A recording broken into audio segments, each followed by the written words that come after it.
The following is a special presentation of the National Lacrosse League.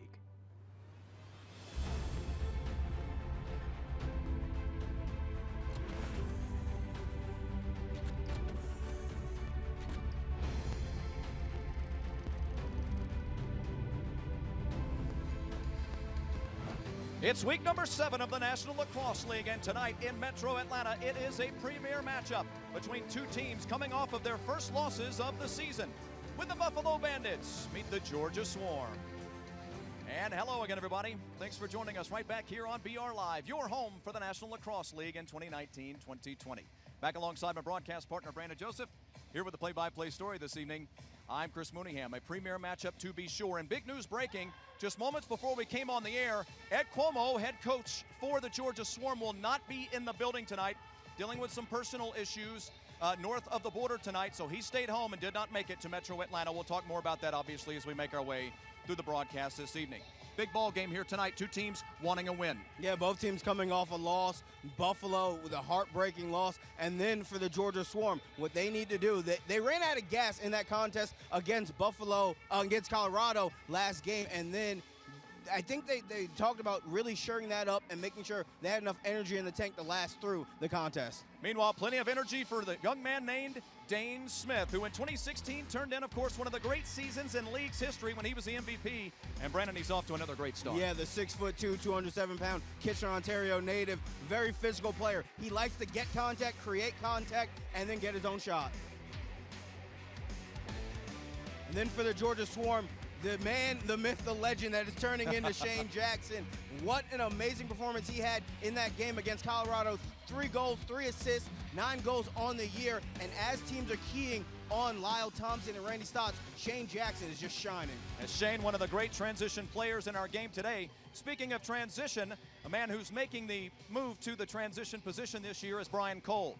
And before the ball game, he had the chance to sit down with our sideline reporter, Tabitha Turner. Tabby? Well, Brian, statistically, the Swarm have one of the best defenses in the league, but you guys are facing a really good transition team tonight. Defensively, what are some of the keys to the game for the Swarm? I think it's important that we take good shots and try and get them on net so that we can't give up any transition and go for them, and then us getting off the floor. That's really important for us tonight. You guys are facing 7-time goaltender of the year, Matt Vink, tonight. It's going to be important to create offensive opportunities. How can the Swarm create some more of those opportunities tonight on your home turf? Yeah, I think we just got to stick to our principles, cut the middle hard, get shots from that home plate where we want to get them, and really just work on getting shots from side to side and get them moving. Both the Swarm and the Bandits are coming off losses, followed by a bye week. You had time to stew on it. Can you guys pinpoint where some of the issues might have been, and how do you expect your guys to react tonight? I think we're going to come out flying. I mean, 2 weeks off a loss, it's a long time, and everyone's excited to get back, and we're just ready to go. Thanks, Brian. Good luck tonight. And fans, don't go anywhere. Lacrosse Out Cancer Night is coming up next.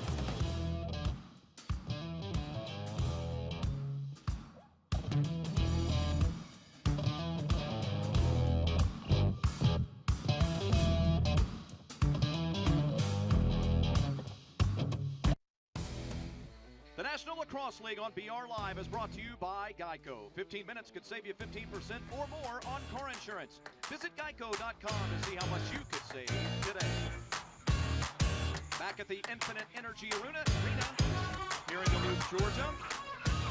Northeast portion of the sprawling Metroplex that is Metro Atlanta. Back alongside Brandon Joseph, our Chris Mooneyham. Thanks for tuning in.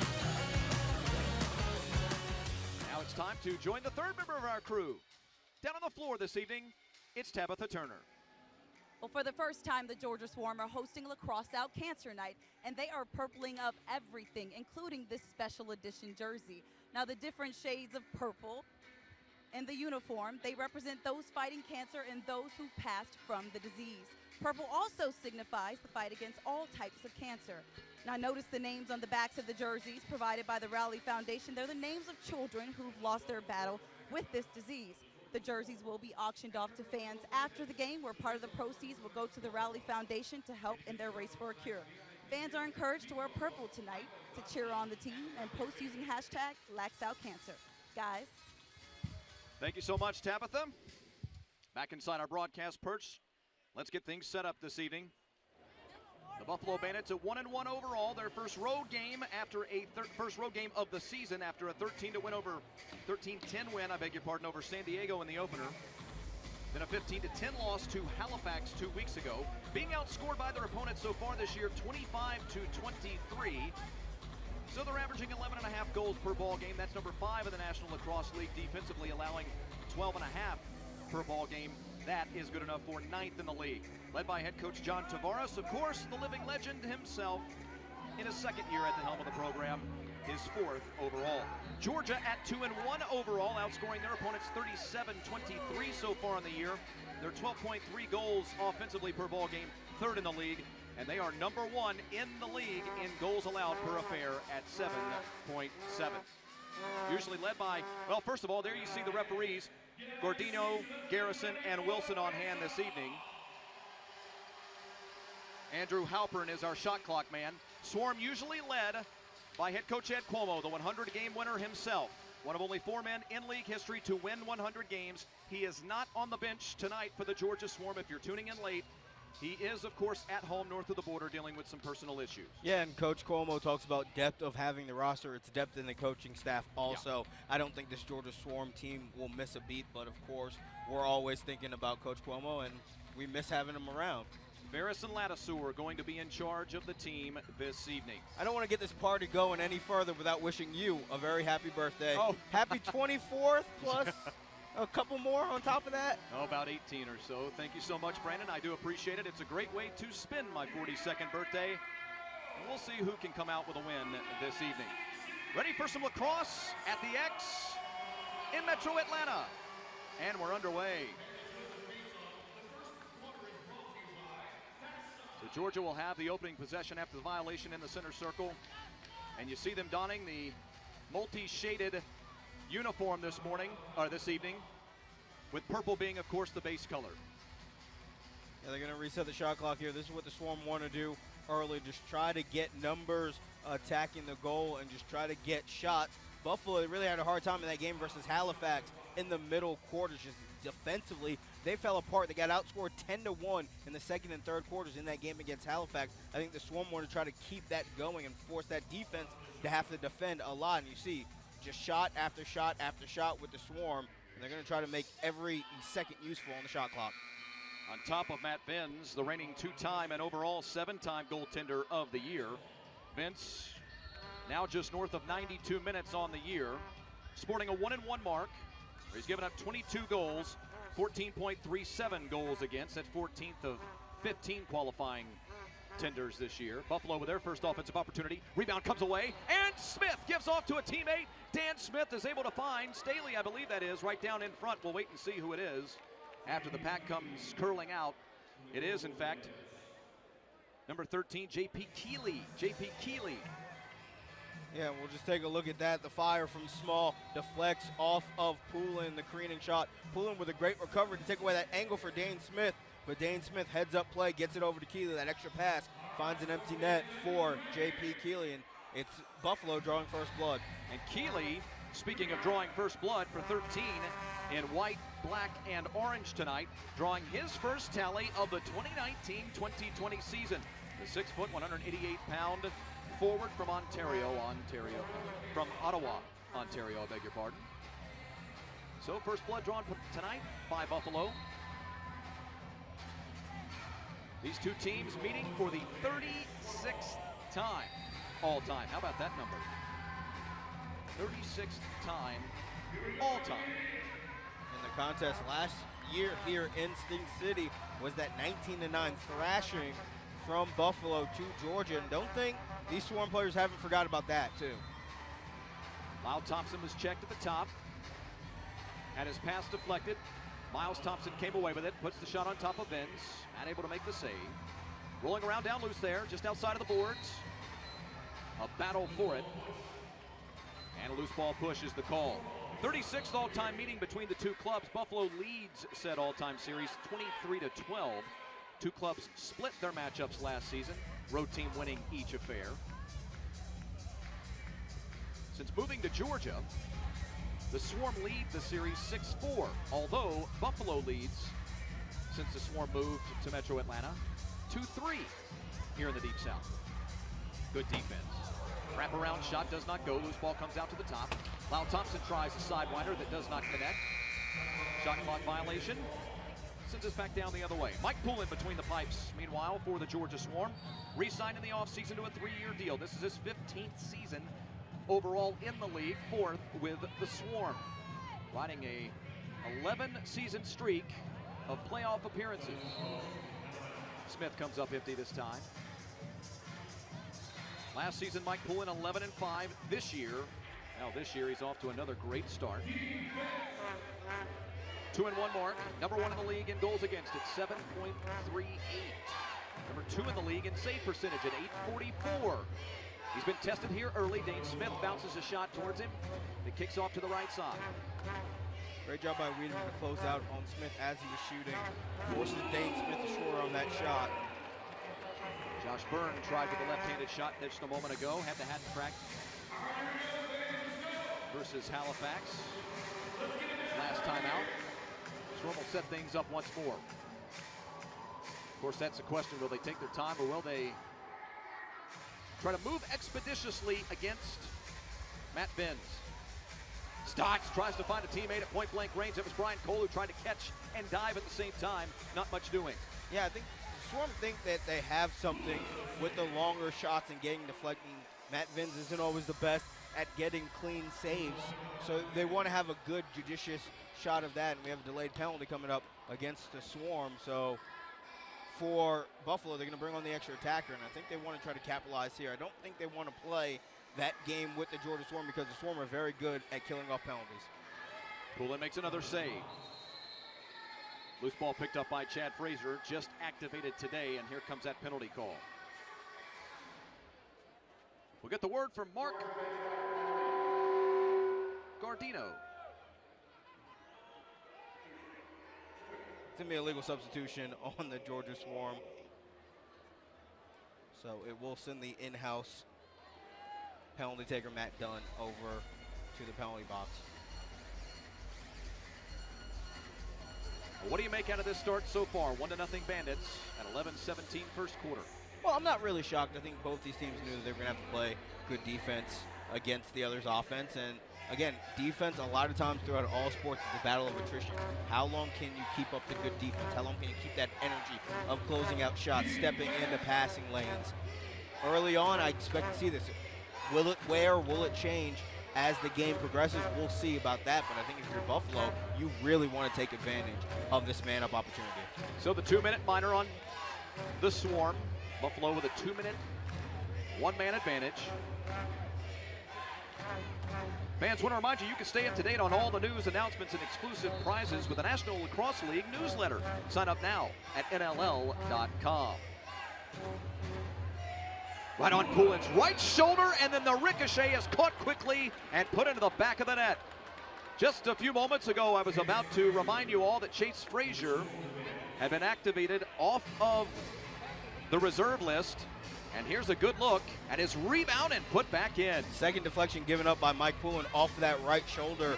I think he thought he parried it enough away. You can see that shoulder shrug, but it just wasn't enough. And a well-placed Chase Frazier was there to able to redirect the ball right to the back of the net. And that's just an unfortunate deflection from Mike Poulin, but a great positioning from Buffalo and Chase Frazier just to get it back in the net. And that's the downfall of being that man down off of that illegal substitution. You gave up a goal really quick, but you have time to make it back up if you're the Swarm. So, of course, the power play now is null and void with the goal during the penalty. 2-0, even strength. Buffalo out in front. Quinn Powless, by the way, was the man sent to the practice squad as Chase Frazier was activated. His first tally of the 2019-2020 season after a 29-goal season last year. Buffalo wants to keep the Georgia Swarm up high. They want to keep that physicality and prevent the Swarm from getting closer to the cage. They want to prevent the back cuts and the guys running around, and they can't prevent Miles Thompson right there. I'll tell you part of the key on this play, Brandon Joseph, and you're the color man, so I'll let you diagnose it, but Lyle Thompson comes up with another loose ball on this possession. That has been such a big key for the Swarm this year. Yeah, a lot of loose balls early in this contest. from the Georgia Swarm, and Lyle keeps his eyes up, get it behind the net to Randy Stotts, and you have to be worried about Randy Stotts behind the net. Randy can make a move and get to the cage, or he can pass out of it, and they just left Miles Thompson unmarked, and he gets his 7th of the season. Lyle Thompson now with 22 loose balls scooped up so far this year. He now has the team lead above Connor Sellers, sitting at 20. And it all leads to the 7th goal of the season for Miles Thompson, who had 23 on the tally sheet last year. He's ahead of that pace, even if ever so slightly. And so now a 2-1 ball game. Big to get that goal for the Georgia Swarm, cut into the lead 5 minutes into this affair. And you mentioned the loose ball. Well, baby's on the morning train. It's 9-5. Georgia Swarm leads in the loose ball advantage. Nice idea there by Dallas Brittle. Does not go home for the Orangeville, Ontario man, looking for his 2nd goal of the campaign. Swarm have it back. What will Cole do here? Brian going to try to take his move, take his man, make his move. Now a spin move right down in front on top of Benz. Unable to get his shot off as he was checked defensively. He is shaken up on the play. Now headed towards the bench. Yeah, they called the crease violation on Cole cutting through. Thank you. I beg your pardon. I missed it. Careen in on Poulin. Stops a bounce shot. Here come the Swarm. Physicality's picking up on the back end. Chase Frazier got the business from Chad Tutton as he made that run in on Mike Poulin. Frazier coming back up the floor. Gave Chad Tutton a little extra forearm shimmy. Physicality's going to be key. As you see there, and it's going to be ball from an illegal screen. Well, you and I talked about it in great detail last year. That was part of the bugaboo for Georgia. If you played them physically last year, you were able to get ahead of them. We'll talk more about that when we come back. 2-1 Buffalo out in front in Metro Atlanta. This is the National Lacrosse League on BR Live. Fans, you can beat the Winter Sports Blues and head out to Infinite Energy Arena experiencing the fastest game on 2 feet. There's no experience like it. Visit georgiaswarm.com/tickets to choose your seats today. Back inside the building affectionately known as Sting City, the Infinite Energy Arena, Harrah's Cherokee Casino field and floor here in Metro Atlanta. Thanks to those of you joining us on BR Live this evening. And for those of you joining us on the radio in Metro Atlanta, on the SportsX, 1230 and 103.7 FM, 106.3 FM. We're over on the other dial. Is that right? Brandon has to help me sort it out. What dial we're on here in Metro Atlanta from time to time. Frazier. Josh Byrne to Dane Smith. Got a man cutting in, and they squeak it through on Poulin. What a beauty. Chris Cloutier, the former #2 overall pick, came over in a midseason deal last year with Philadelphia when Byrne was down with injury. The Kitchener, Ontario native has just tallied his 6th goal of the season. Yeah, nice little give and go. And take a look at Buffalo, that little high screen, they find the cut. And it's just misdirection there. The Georgia Swarm defense having a tough time. And it actually looks like he was short-armed that shot and ended up getting cut by a Georgia Swarm player. And that may have added a redirection to Cloutier's shot that Mike Poulin couldn't adjust for. So 3-1 Bandits now. Sitting a game and a half behind Halifax in the North Division. A half game behind Toronto, who's sitting in 2nd in the division. Toronto taking the floor this evening. Get you updates later on in the ball game as to scores from across the league. A little more offensive cohesion, I think, from Buffalo than we're seeing out of Georgia. Fair, unfair? Yeah, right now I think the defense from Buffalo is doing a great job of cutting off the Swarm and what they like to do offensively. Now, the Swarm are getting a lot of loose balls. They still hold the loose ball advantage, but they're not getting the quality shots that they normally get.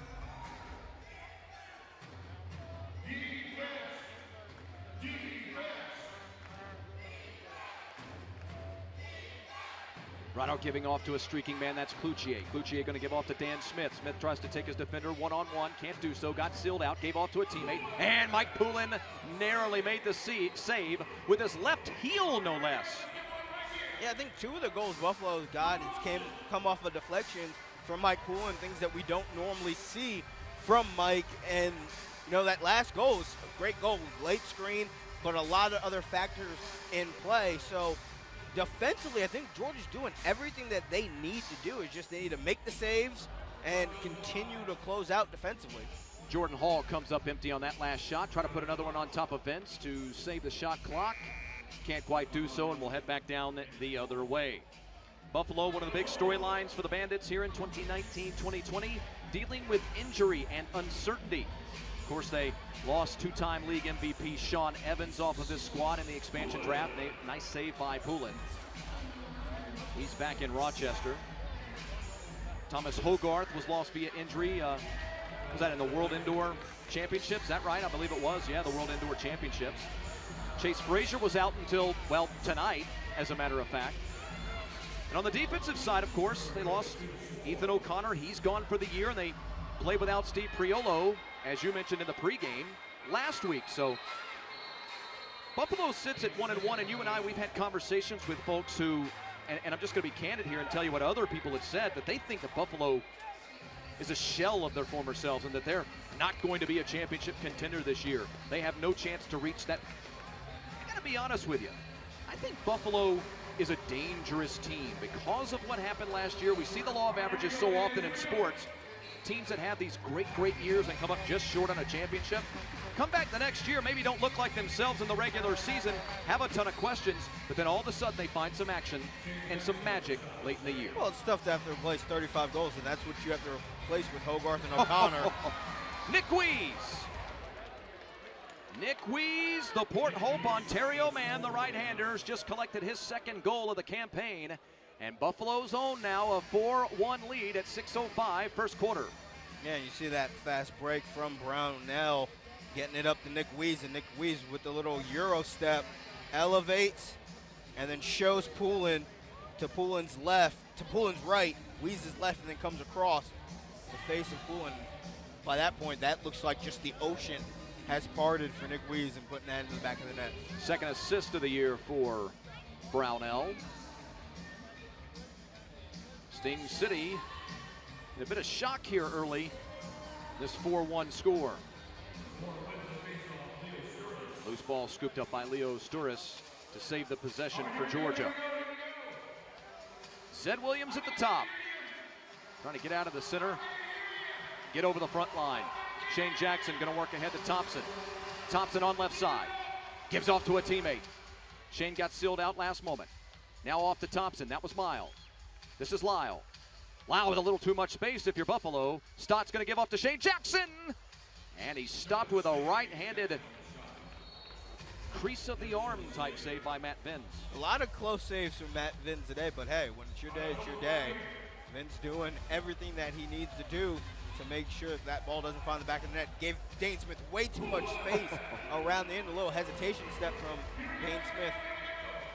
Joe White absolutely guessing wrong on that one defensively, and Dane, for the most part, had a wide open one-on-one matchup with Poulin. Yeah, you have to worry about the cutback from Dane Smith, but you also just can't concede the corner because he's the type of guy that can accelerate and get around that corner, and then all of a sudden he's on top of your goalie. Oh my, what a pass by Stotts, and Lyle at point-blank range just can't quite finish off the possession. That'll take us to a TV timeout. What a beautiful pass that was from Randy Stotts. Behind the back. Buffalo with a 4-1 lead on top of the Georgia Swarm at 4:52 of the first quarter here in Metro Atlanta. We'll talk to Coach Ladouceur when we come back on VR Live.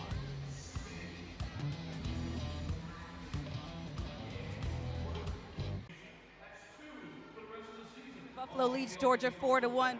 Coach, your guys off to a bit of a slow start offensively. What's your messaging to them to get them going? I think they're doing some really good things. They're cutting through the middle and they're getting open. Lyle was just, sort of naked on the top of the crease there. So they just gotta keep doing it and take advantage and execute, make sure that we're taking advantage of our opportunities. Thanks, Coach. Last segment, Brandon, you and I were talking about physicality. One way that teams over the last few years have been able to stay with, slow down the Georgia offense. One other way that Georgia's offense has been slowed down throughout the last couple of years is by their own hand. Miscommunication and not connecting on passes. That's a little bit of what we're seeing here early on. But for Georgia, just as I say that, they threaten to get their second goal of the ball game. Here comes Buffalo potentially on the break. Will they decide to slow it down? Not quite. Here comes the push from Keeley. No, I beg your pardon. That was actually Mitch DeSnew who was trying to slow things down. Sellers will peel back.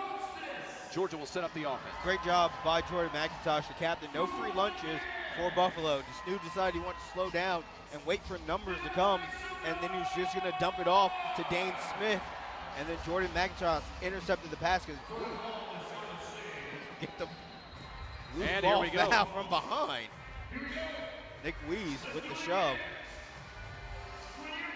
This looks like the template that we saw here last year when, as you mentioned, Buffalo came in and won this ball game 19-9 here at Sting City. And an intercepted pass there. Before that, it was a missed pass across the face. Now 2-on-1, and now an errant pass from Buffalo. And a break for Georgia. Georgia with their offense out there now if they want to push. Buffalo able to make the change in time. Swarm late getting that fifth guy on. Strange. Stotts sealed out. Behind the net now. Vince got his head on a swivel, gives off to a teammate right down in front. The diving shot will not fall for Brendan Bomberry.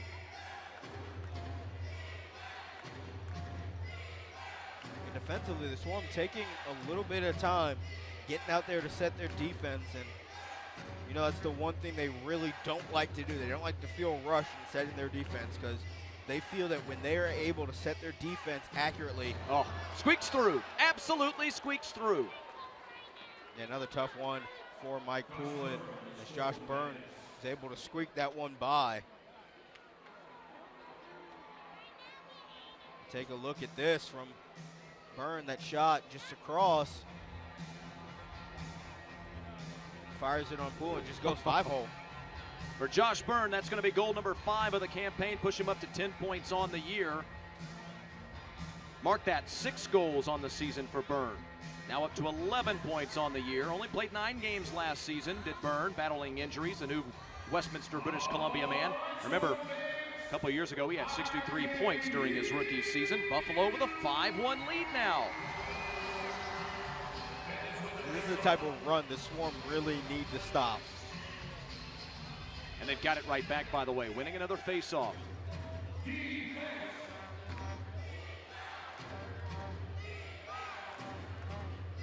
Dane Smith.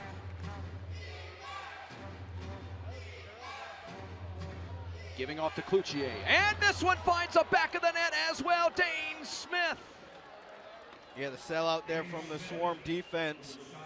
After the give from Dane Smith, the return to Dane Smith, and Dane Smith found a home in the back of the net. You take a look, Swarm try to close out there, and that leaves Dane Smith unmarked.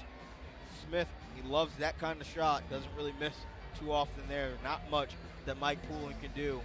Mike pulled up to try to cut off the angle there, but Dane put that one in at 150 miles an hour with the overhead right-handed shot that found the back of the net. And again, it's now 6-1 Buffalo, and this is a bit of a dangerous time now if you're a member of the Georgia Swarm or a Swarm supporter. Still a long way to go, quite obviously, but Buffalo is now in complete command of this ball game on both ends of the floor. Yeah, and that's the big thing. Offensively, 6 goals. It's a high number for the first quarter, yes, but defensively only allowing 1. They have to feel really good about where they're at, but as we've seen before with this Georgia Swarm team, they can get goals in spurts, and there's one right there. Thompson.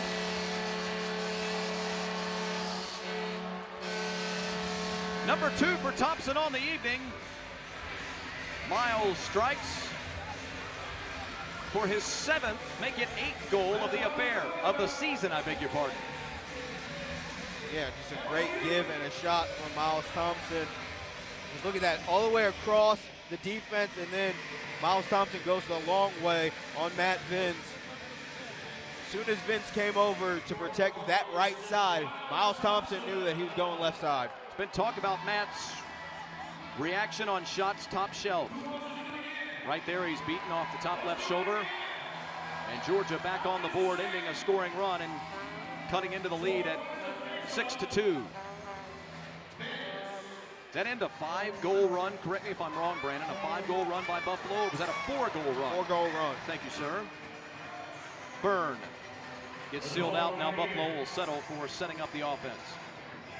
Got Frazier down here on the bottom side of your screen. Now off screen. There he is. Chase. Try to make a move into the middle. Put a right-handed shot on. Poulin gets a piece, and it kicks off to the right side, where Dane Smith will pick up the loose ball. That high screen really paying benefits to Buffalo, whether it's Dane Smith or Frazier. One of those guys are always coming unmarked. Small has it. Here's Smith. Left-handed shot. Sidewinder that does not connect. Mike makes the save. The pull-in wall kicks it off to his right side, and the Swarm have it back. To steal a basketball phrase, 2 for 1 here is an opportunity for the Swarm with the shot clock and the game clock, and enough of a difference that if they can work a little bit quicker, try to get one in the back of the net, they can almost guarantee themselves another possession. Lyle stumbles a bit. His shot is errant, kicks off the board and comes right to Buffalo. Priolo pushes down, give off to a teammate.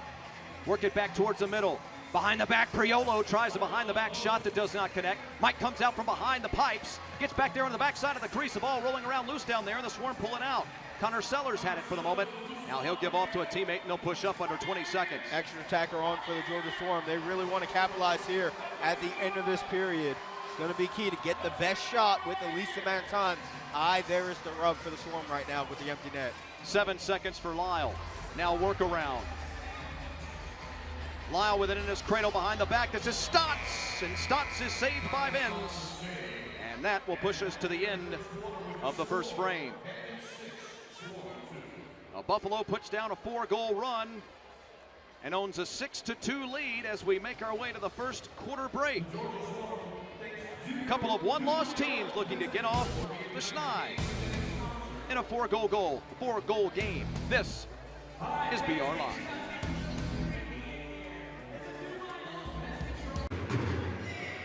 Keep going here, fellas. Keep going. Couple second chance goals. That's all. Yeah! Good job. Good luck. Good use, fellas. Good job. Nice finish. Keep looking in there. Randy's cut top side, cut through the middle, and we didn't get him the ball. Keep at it, though, right? Lots of game left. Keep doing it. Wear them down. What about you, sir? How about you? That's the voice of Dan Ladouceur, whom you heard, who is in charge of the bench tonight for the Georgia Swarm. Ed Cuomo staying home for the weekend, dealing with some personal issues.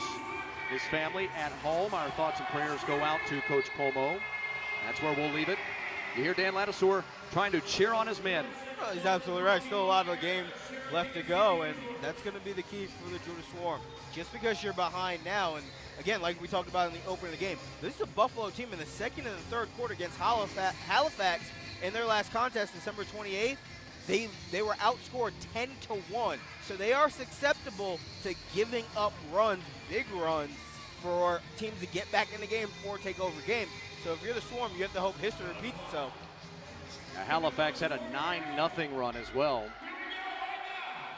Or inside of that run, I suppose a better way of putting it, to pull away from Buffalo. In fact, that 15-10 final was featured a bit of window dressing at the very end to make it 15-10.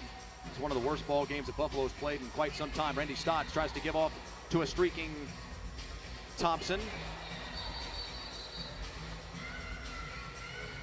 Check that. That was actually Shane Jackson he was looking for there. One way or another, could not connect. I think Ryan Sweeting's going to get sent to the penalty box for a cross check from behind. It's not here. That's Gil Ray. And then, yep, 2 hands on the stick right into the back. Bryce, the Peterborough, Ontario man, is in fact hit into the box. Say again, Brandon. It's a boarding call. Player up against the board. It's a player safety thing. Back to the defender or the egreging party playing the ball up against the wall. You cannot make contact. Georgia, the second best team in the league on the power play at 60% conversion.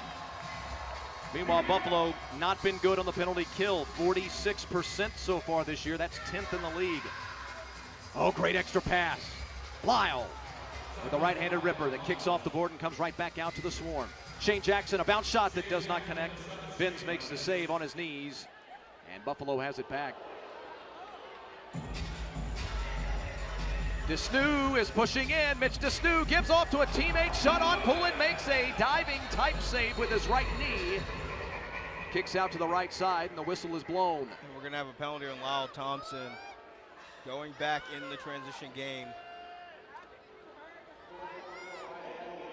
Yeah, he got called for the slash. Right in the middle of the field. He was trying just to make it a little more difficult for Buffalo after that shot attempt with them trying to move forward. And Buffalo wasn't really going to be in a position, because the Swarm were doing a good job of getting back on the field, but Lyle wanted to keep that aggression, that defense, try to play full pressure, ended up slashing. So we'll be at 4-4 for the next minute and 5 seconds. And then Buffalo will have the one-man advantage. So much for that. Chase Frazier, the Alder Grove, British Columbia man. Second goal of the ball game, second goal of the season. That's a tough one for the Georgia Swarm, because it does not liberate Lyle Thompson from the penalty box there, because they are playing at matching strength.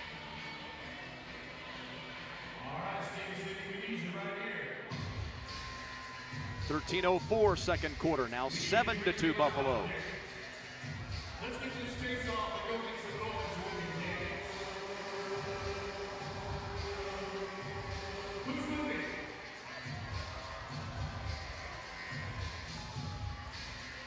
This might be the right ball game at the right time for the Buffalo Bandits to get that focus up as they start to get some of their guys back. Coming down into the Deep South, playing one of the best teams in the league in Georgia. We talked about during NLL Game Day Live, there are 3 teams really fighting it out in that North Division with Halifax, Toronto, and Buffalo.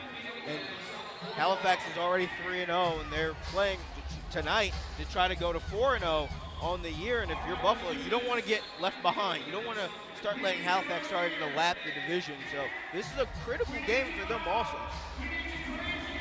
Stotts off to Zed Williams. Zed thought about the spin move, was trying to set it up. Randy Williams. Zed gonna try for it. Vince goes to his knees and makes another save. This has been vintage Matt Vince tonight. Push up, got the numbers, got it point blank, and it's right into the chest protector of Mike Poulin. Philadelphia, they're gonna get screening back on as his penalty expired, so now they have a man-up advantage for the next 30 seconds. Now if you're the Swarm with 14 left to go on the shot clock, you're just going to try to milk out the rest of this shot clock and then just put maybe something on Vince, but actually you may want to put something in the corner to eat up a little more time and let your defense get on set. Jackson doubled and sealed out, and there it is, exactly how you called it. So 15 seconds to try to hold on defensively if you're Georgia. And boy, oh boy, if you're Buffalo and you could get one here and go up 8-2, that would be massive. Cloutier. Go back and forth. Corey Small had it for the moment. And here comes Lyle Thompson, and we're back to even strength. The shot on Poulin, and he makes the save to keep us at 7-2. Tries for the outlet. Give it chase. Vince is going to corral it. Gets into a collision with Lyle Thompson, who does everything he can to try to dive after that loose ball and catch Vince out of the pipes. Yeah, once you leave that crease area, you lose protection, and players are told if that goalie's out of that protection area, don't play the ball at that point. Play the goalie, because good things can happen if that goalie's out of the play. A great job of trailing defense by Jordan Hall. Or was that Joe White? Joe White, indeed. McIntosh. Mac can't get him to fall. His shot was altered a little bit as that ball went over the pipes and out of the reach of Vince. No reason for him to worry. Here's Desnu once more. Going to give off to Priolo, and Steve Knott heading straight to the bench. Want to get a little piece of the offensive action, didn't he? Oh, he missed last game versus Halifax. I think he's got a little extra step to him. Who's going to tell the captain to leave the floor? Yeah.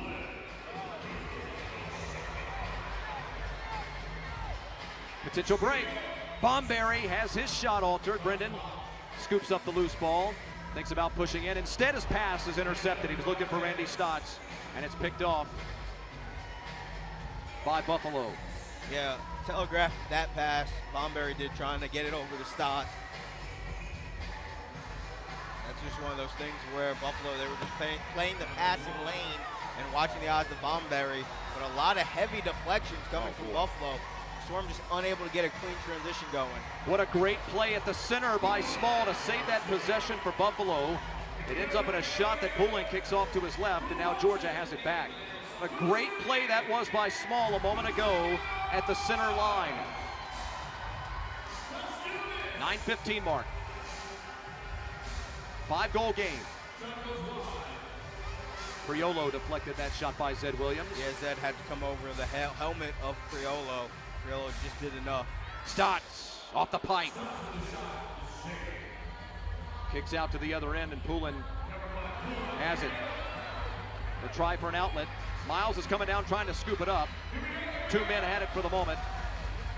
And here's Zed. That was way more dangerous than I think anybody with the Georgia Swarm wanted that to be. Spin move, tried the behind the back shot for Miles Thompson, looking for the Hattie. He'll not get it, and here comes Weeze. I think all for that separation created by Miles Thompson, he slowed down. I think he was expecting a penalty to be called there, but was able to regather himself. And yeah, that behind the back attempt almost winning closer than what it looked like to going in. Burns' rebound was put up and nearly in by Keeley. Here come the Swarm. Buffalo doing another great job of getting back defensively in time to slow down any sort of Georgia transition. And this has been a high-tempo exchange here, but it hasn't necessarily been the cleanest of high-tempo exchange with the best shots. A lot of deflections and ricochets and almost transitions and breakaways. So it's going to take one of these teams really to settle this down. Great job by Randy Stotts of just meeting Corey Small. Cloutier got a teammate to screen it out. Couldn't get the shot to fall. Here come the Swarm.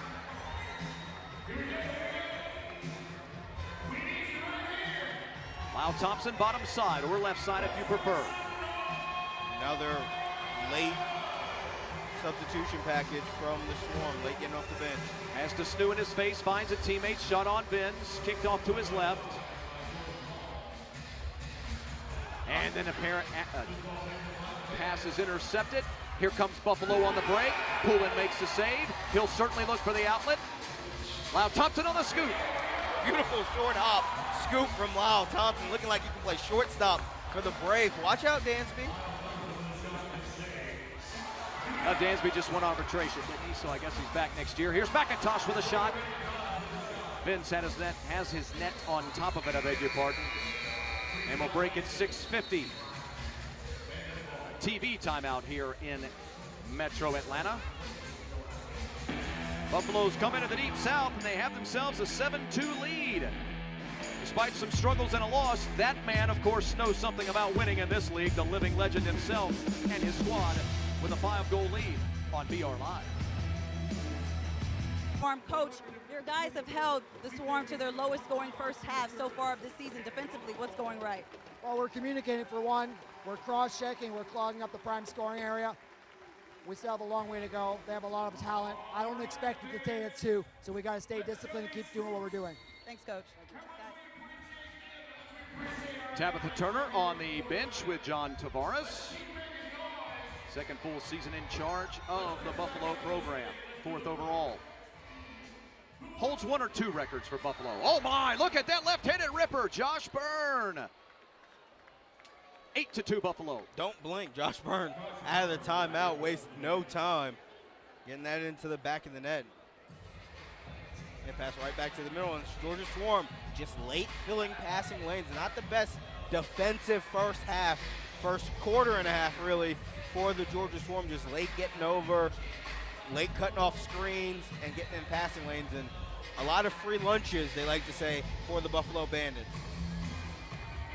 Georgia looks a little lethargic, dare I say. They look a little, as John Wilkerson said to us a moment ago, stuck in the mud, maybe even a little unsure through a quarter and a half here, or more than that, as you mentioned, here in Atlanta. But as John Tavares was talking to Tabitha Turner, you got the sense that he was still worried about what happened to them in that Halifax game, that giving up 10-1 in those middle quarters, so he's not even comfortable with this now 6-goal advantage. Now we've seen Georgia go on some massive scoring runs in their time as championship contenders here in the league over the last few years. So this one a long, long way from over. You just play the law of averages and you watch enough sports and you see the trends and the tendencies in ball games like this. And look, let's face it, it looks like one of these ball games where Buffalo ends up winning it comfortably. Who knows the way the rest of this ball game will unfold, of course. And it's always been the road team as of late when these two teams get together. Zed, nice spin move. Decided not to shoot it immediately. Did get sealed out just a bit there. Underhand shot will not go for Shane Jackson. Vince will put his right foot on it. It'll kick out near the center circle. And it's scooped up by the Swarm. Here's Randy Stotts.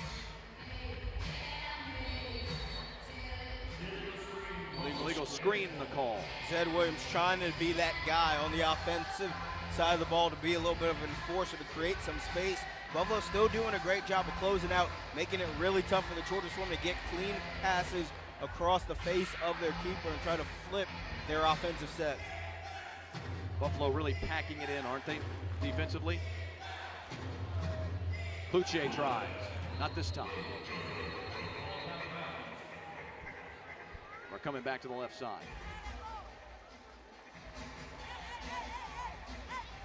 Looks like we're going to get a conversation of a substitution infraction. Yep, I beg your pardon. Because Matt Dunn, he's the in-house guy walking across the field. That's the worst. Just minding your own business on the bench. You got to get up and run across the field. To go sit down again. 6 seconds on the shot clock. 5:03 mark, second quarter. Buffalo 8-2 on top of Georgia. And now the Bandits will be a man up for the next 2 minutes, perhaps. Substitution's been a real problem for the Swarm today. 2 illegal substitution penalties, and then just a lot of late getting off the bench to sub out offense from defense, and you pay for it right here. Chris Cloutier, number 2 on the night, number 7 of the year. That'll put him on 11 points for the campaign now. The 6-foot, 227-pound forward from Kitchener, Ontario, has come through once again. You know, Philadelphia let him go last year. They made the trade, and some people really barked about it. Not really on both sides, by the way, but Philadelphia said to a man, look, he's going to fit better in at Buffalo as opposed to what we're trying to do here in Philadelphia. He'll fit better in Buffalo. That's why we sent him there. He certainly looked pretty good in his, but not quite a full season in upstate New York. And Joe White on that last goal, he was just playing on his heels. Indecision was the allowance of that goal there from Joe White. If he's just playing Cloutier straight up and just goes into the body, that's probably not a goal, probably not as clean of a shot that Cloutier had. 9-2, of course, the penalty off, 4.5 minutes remaining in this first half.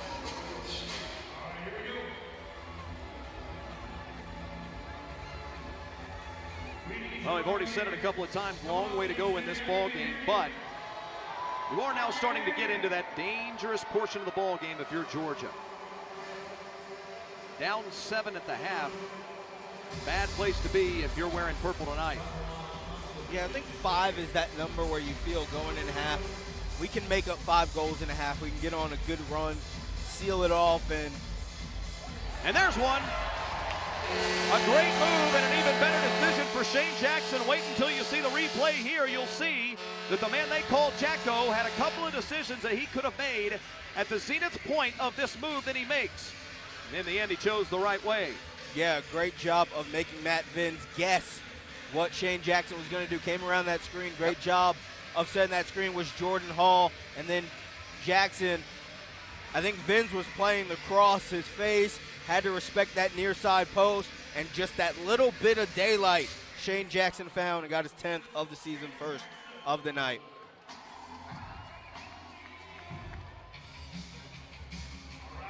So 9-3 now at 3:54 remaining in the first half, and a face-off won by Georgia. When they win them, and they don't win most of them, they like to make them count.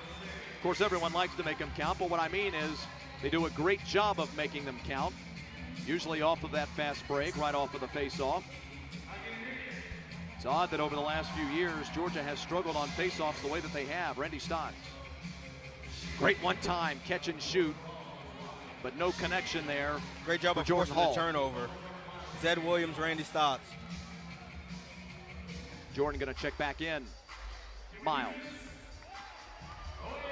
Drive right in. Empty zone there defensively. Shot kicks away, and here comes Buffalo. Mitch DeSnew.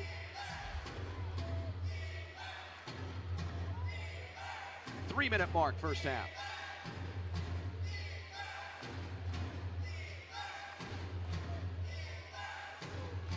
Keeley. Buffalo knows the importance of trying to keep this lead. They were actually playing 4 guys offensively, worried about one back. They're playing 1 defender back. They want to try to lock this lead in going into halftime. McIntosh finds a teammate, comes streaking in, and Shane Jackson makes a diving shot attempt at it and can't quite finish it off. Now a mad scrum for the ball up against the boards. And a whistle comes in, blows the play dead, and tries to shave off a little bit of extracurricular activities if possible. These two teams know each other so very well, and on numerous occasions last year came close to a bit of fisticuffs. 6-goal game, 2:30 remaining first half on BR Live. Coming up on NLL at the half, Devin Caney sat down with Mitch Jones and Logan Shush of the Vancouver Warriors to find out how their friendship contributes to their game. Highlights and analysis of first half and a look around the league, all coming up at the half with Mark Zinno and True Petkoff. This is a very special day. Not only is it your birthday, it's Georgia Swarm co-owner and president Andy Arlotta's birthday. So I'm just honored to be here on both of y'all's birthday. I had no idea. It's an honor for him to share his birthday with me. Zed can't quite connect. I'm pretty sure he's the younger of the two of y'all. Yeah, that's what I'm saying. What, you thought I was talking about importance? He's just the president of the team. Right, Brandon? Lyle tries a spin move, gets his helmet hit cockeyed, has to slow down and kind of readjust there. Nice defense by Matt Gilray. Better off-ball movement there from the Swarm. I know it didn't even translate into a shot, a traditional shot, but great job by Jordan Hall cutting through, really forcing the defense to have to respect the moving Swarm player. Under a minute and a half remaining first half.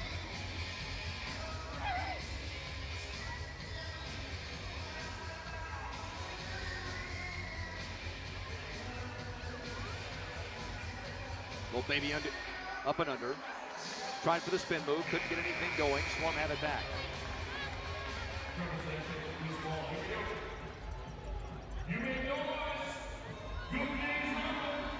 One minute left to go. They really want to try to get one here. Priolo came up with a loose ball. Here come the Bandits pushing. DeSnew might take it himself. Give off to a teammate, point blank range, and it gets past Poulin. Ian McKay, a finalist for the Rookie of the Year last season and the number 4 overall selection in 2018, comes up with his 3rd goal of this season. The Waterloo, Ontario man makes it a 10-3 ball game. Yeah, odd man rush, Chad Tutton.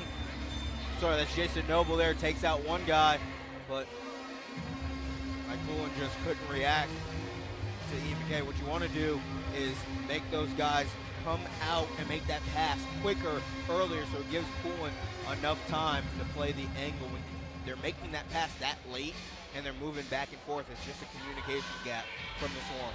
Now this is turning into a rout. Not what we expected to see here in Metro Atlanta this evening. There's another look at what we got coming up at the half.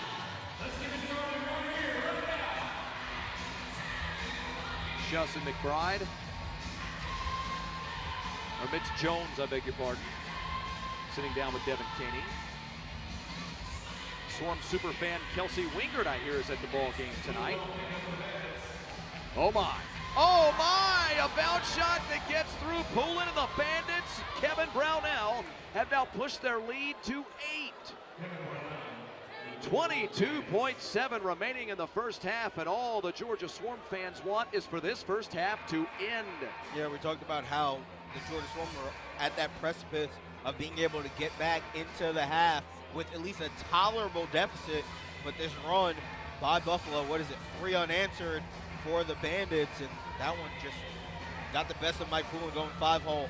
It's between the legs of Poulin. It's just now if you're at the Georgia Swarm, you're at the puke point. This is the most important face-off. You need to get this and try to get one back with 22.7 seconds left to go. The Burlington man comes up with his first tally of this new season. He gives the Bandits an 11-3 lead. They take their timeout here. Poulin will probably not be on the floor. They'll go with the extra attacker with 18.3 seconds left. And you're just trying to draw up a great play. You're going to use that extra attacker probably to run through the defense. Off-ball movement is going to be key here for the Georgia Swarm, and trying to get the defense to shift their eyes, shift their bodies, try to take away lanes, thus creating a new lane. And you just got to be a little more simpatico than you've been offensively on this final possession. And also, again, it's that tough conundrum. You got to get a good shot with the least amount of time. Next weekend, the National Lacrosse League Game of the Week moves to Buffalo as Josh Byrne and the Bandits host Tom Schreiber, Captain America, and the Toronto Rock in a North Division matchup. Catch all the action on BR Live, Twitter, and Facebook. The action starting at 6:30 p.m. Eastern Time. Now Buffalo's season tenor may be very, very different next week than it was coming into this week, the way this ball game is unfolding. We're going to see something surprising tonight. We know that for sure, Brandon. It's either going to be a Buffalo blowout or an incredible Georgia comeback. Final 15, first half. Lyle with the cradle. Not a lot of time left. Time for one move. Here he is. Give off to a teammate, point blank range, can't get it to connect. And that will take us to the half in Metro Atlanta. A shocking first half on either side, I'd say. Even if you're Buffalo, no way you expected an 8-goal lead, and certainly the fans here at the Infinite Energy Arena in Duluth did not expect an 8-goal game. We make our way to the half. 11-3 Buffalo on top of Georgia. This is the National Lacrosse League on BR Live.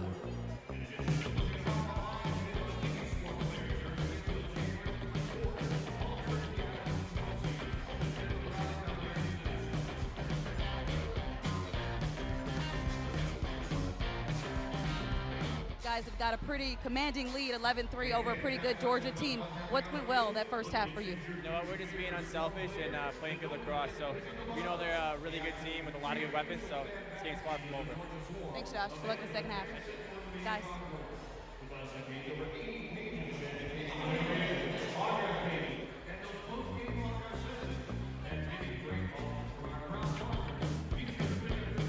(11-3) Buffalo. To the half we go on BR Live.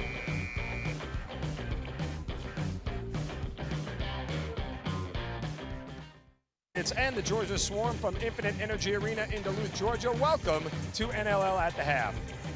Hi, everybody. Welcome in once again. I'm Mark Zinno, my partner, Drew Petkoff. Drew, a very special night here at the Hive as everything has gone purple. That's right, Mark. It's Lacrosse Out Cancer Night here at the Hive. All Swarm players are wearing these custom purple jerseys. Now, these jerseys are going to be available for auction after the game, with all proceeds benefiting the Rally Foundation. And as you can see on these jerseys, they are purple, which is the color of all cancers, of fighting all cancers. And a special thing about these jerseys is that we have the names of children who have unfortunately lost their battle with cancer here on the back. So these jerseys are in memory of them. Well, certainly a very special evening here at the Hive, and a very special evening around the rest of the NLL, as it always is. But this week in particular, let's talk about the Vancouver Warriors, because they're led by Mitch Jones and Logan Schuss. Part of the reason why the duo is so successful on the floor is because they're so close off the floor. Devin Caney sat down with Jones and Schuss to find out how their decades-old friendship contributes to their game. That felt good. Schuss lowers his shoulder, cuts the middle, drops it off for Jones. He stops and shoots one. Logan and I met when it was Pee Wee lacrosse. I think we were 12 years old. Prior to that, 4 or 5 years prior to that, we played against each other as kids, like neighboring cities. And I always knew who he was. He's the biggest kid out there. I think he hit puberty when he was 7 years old or something like that. I mean, we've been playing with each other for so many years. He started playing together back in like bantam lacrosse, and so we've had a good bond off and on the floor. So then we show up when we're 12 years old at the tryouts for that year, and we're just kind of staring at each other. Like, we didn't really want to talk to each other at first. And then, but from there, we obviously played the same position, played together, and the rest is history. This is the first time you guys have played together professionally. I know it's only been, what, 1 full season? 2 full Yeah, year and a half, basically, Yeah, so does it, how does it affect your relationship with him, both on and off the floor? Yeah, honestly, I could say that it hasn't really affected us off the floor. I think with us living with each other, we see each other all the time, so we're pretty comfortable with, telling each other, hey, like, we should have done this on a play, or, let's work on this. And it's pretty easy to communicate outside of lacrosse. Sometimes, especially in the NLL, if players are fly-in players and you only can communicate via phone or text or email, it's pretty nice to be able to finish a game and then you go home together, and then, throughout the week you're with each other talking about what could have gone better or what went right. Give and go! Logan Schuss finds Mitch Jones, and he's got himself the hat trick today. But it spots Mitch Jones. Now Schuss with a shot. He scores. Logan Schuss. What is a quality about him that most people don't know? Most people don't know? Maybe not that most people don't know, but he's very generous. He's got a big heart to him. He's always looking to engage people, whether in a positive way, not picking on them, so he likes to give out jabs, and sometimes from afar it might look like he's just trying to be funny, but he's really just trying to engage people and get people involved in any way he can. That's kind of what I've always liked about him, just generosity and a big heart on him. I think people see Mitch as a very competitive person. He's pretty tense on the bench and on during lacrosse, and for people that don't see him outside the game, I think they might look at him as just like a very fierce competitor and strictly business when it comes to on the floor stuff. But he's been one of my best friends for the past 15 years for a reason, and you can always kind of count on him when you need him outside of the game. And he's an in guy. If I had a bad day and I need to go for a beer, I'm like, hey Mitch, let's go grab a beer. And he's like, yep, sure. Like, I don't need to twist his arm, or if I need to talk to him about something, or we need to just hang out and watch TV, he's always there for me. So he's an end guy.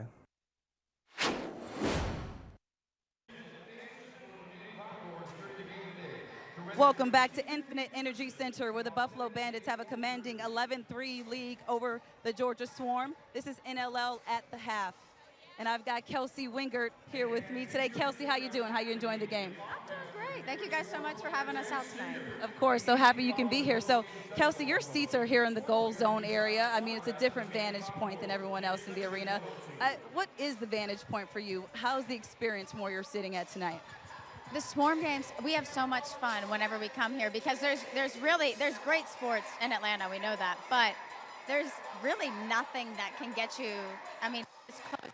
These are fun, right on the glass in front of us, and it's almost, you juke out a little bit. But it's such a different vantage point that you can get at any other sporting event. The prices are reasonable, and the games are so much fun. It's just a different, I mean, they have the music playing throughout the whole game. It's like a party, and but yeah, these seats are some of the best. Now, you guys, you and your friends are looking like you're all enjoying the game. I think they're down there having a cocktail or two. Good for them. Tell them to save me one. But I heard that you guys arrived in style tonight. So tell me a little bit about your VIP experience coming to the game. Yeah, the Swarm they have been incredible. We've been able to come out to the games for the last couple of years, and they picked us up today in this incredible party bus. They had the music, they had the lights. It's called Alameda Limousine Company. They were great. Their chauffeur was incredible. We even met the owner whenever we walked in. But super comfortable seats, very squishy, very great. But we had so much fun getting here, even in the storm, even through the rain. They got us here safely, had a great dinner, and now we got to come out here and hopefully see them have a second half comeback win. My friends are all down there dancing right now. Oh my gosh. They look like they're having a great time. But it looks like you guys, or it sounds like you guys are able to carry the party over from the limousine right in here to the Swarm game. But if there's something that you could give the Swarm a little bit of advice now as they trail 11-3 to Buffalo, what would it be? I mean, because you've been to a Swarm game before. Yeah, well, it was funny because the guy on the intercom, whenever the score was still down, the guy on the intercom got everybody pumped back up in here. But it's cool because the fan base is so passionate here, and they have the dance, whenever you score a goal. But this team, they've been so good for so long, and I feel like not enough people know that we have this team out here in the Atlanta area, an easy drive. But I mean, and they won the championship in 2017, so they're good, man. They might be able to come back here. Well, thanks, Kelsey. We appreciate you being here. Enjoy the rest of the game. Fans, don't go anywhere. More second half action is up after this.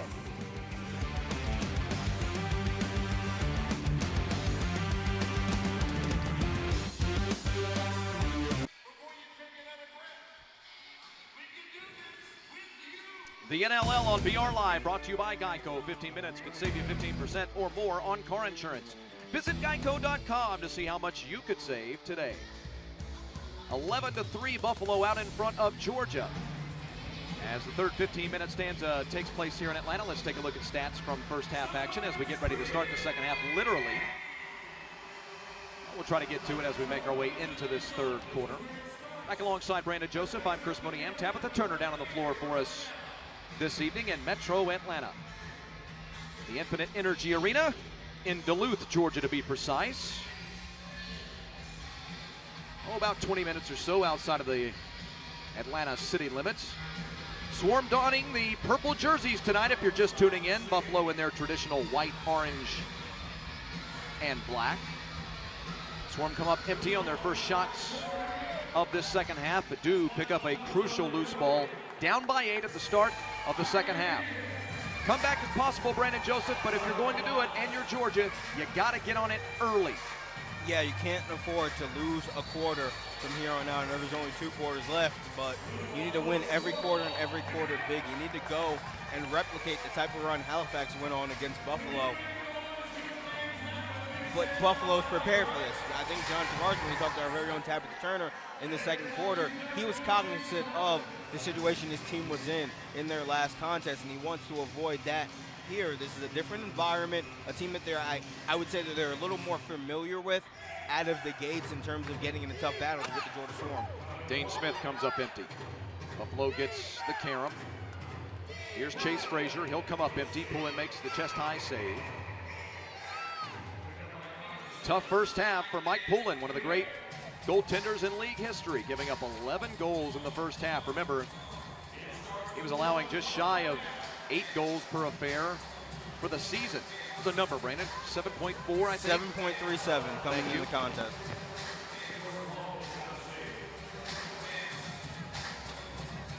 Vince makes the save with his left hand.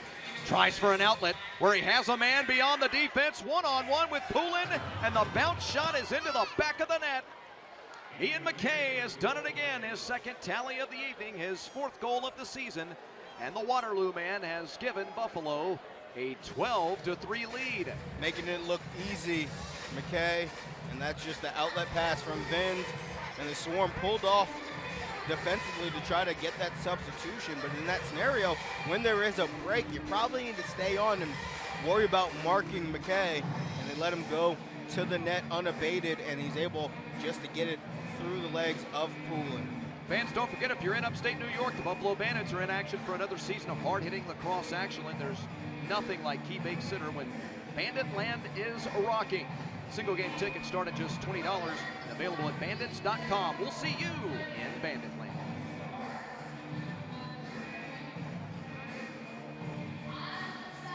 A little bit of conversation here. McKay not liking the way this set of instructions is going. At the center emblem. 12-3 Buffalo. It's a big win for Georgia last year in Bandit Land on the road, answering an even bigger win by Buffalo here in Georgia last year. 10-goal win by Buffalo was answered by, what was it, a 14-9 win by Georgia. Now they are reviewing this last goal, Brandon. What can you tell us? Yeah, they're just trying to make sure that he did not land before the ball cleared the goal, and I think they're going to confirm this goal pretty quickly. And they have.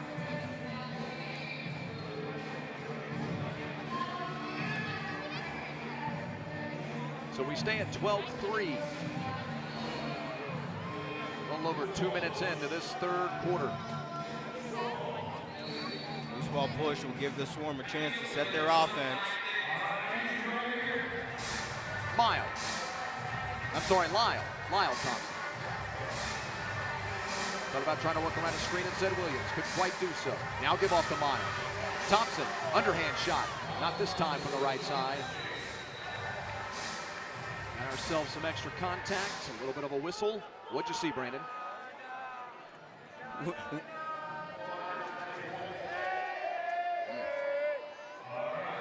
You had it all the way. You're starting to see the emotion. You get up, and we've seen this a lot between these two teams. They're teams that get very physical together, and you know that's going to bleed over a little bit, especially when the score is what it is. When one team's up 9, if you're the losing team, you start getting a little more chipper than the other. But there's just an easy holding the stick call, 2-minute minor. Jackson comes up empty on the shot. Jordan Hall. Stotts. Randy trying to connect, trying to thread a needle that not so sure he needed to thread there, however. And the loose ball is picked up by Nick Weiss. Even when the Swarm are playing with a man advantage, just you get the sense that it's even strength. The way Buffalo's been playing, locking it down defensively. Bird, give off to Smith. Dane tried for the spin move and actually found the other side empty. A little bit of overcommit defensively by Tutton. Was able to rack back around, put a shot on that went near it, resets things, and we'll head back the other way. So about 1:05 remaining on the power play Dane for Georgia. Smith really felt that he should have stayed with Buffalo with the possession. Again, Georgia entering this contest, number 2 in the league on the power play. And they've got one. Break out the goal dance in Sting City. Yeah, Randy Stotts, just a little short hop there, it looked like. Gets there and it eats Matt Vins up. See behind the net? Yeah, just beats Matt Vins. And that's just a very fortunate goal. Matt Vins didn't see it. He was actually screened off by Ian McKay. We saw it on that last angle where Stotts came across the face of McKay. We'll get a good look here. Comes across there. McKay gets really defensive and kind of flails his arm and body, which actually takes away the sight line from his goalie, Matt Vins. Matt Vins unable to react to the short hop, and Randy Stotts gets his first of the night. Speaking of Randy Stotts, who collects the goal, you know, we haven't had the chance to talk about Randy in this ball game yet. He's off to a bit of a strange start to his 2019-2020 season. He's among the league leaders in assists, came into the ball game with 14. That was number 3 in the league. But a guy who scores goals at a really high rate has not been doing so far in the first 3 and now 4 games of this season, 3.5 games, I guess, so far. That's just his second goal of the campaign. But he's still getting points. He's still getting those assists. In that game against Colorado, 6 assists, was tied for the most points for the team in that contest. So I just think, you know, he truly is a jack of all trades. He can do it all for this team, and he's having to be the assist man, the facilitator.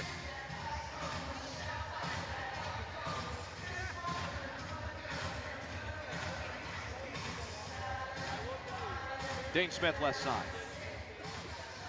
Dane sealed out by 2 defenders, trying to find a teammate. And finally, his pass, which kicked around there for a minute, is picked up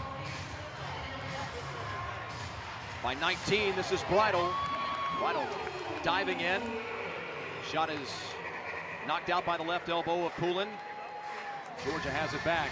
Great fight by Bridle to get to the goal and even get a shot attempt on Mike Poulin there. Had to fight through 3 Swarm defenders. Oh, that ball came out on Shane as he was driving in. Zed from the top, loves to shoot from that spot, doesn't he? Randy Stotts comes up with the loose ball. He loves that high post, straight on. Use the speed of the stick to get that ball on top of the keeper. Spin. Zed was, well, looks like we can get a penalty against illegally defended.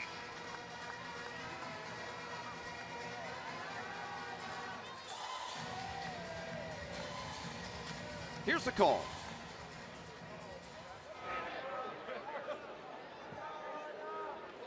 Maybe a hold. Lucius Snew, 2 minutes for the hold. Mark Gardonio Our crew chief this evening for the men in stripes, Matt Garrison and Ryan Wilson, our assistant referees. Andrew Halperin is on the shot clock.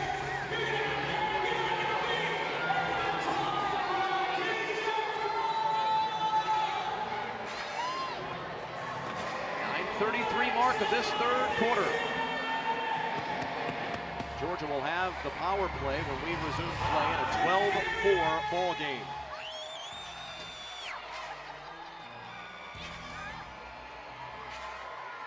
You get one back here if you're Georgia. 12-5 looks a lot different than the 12-3 we saw a few moments ago. Yeah, and it's just about, you have to chop down the cardinal tree.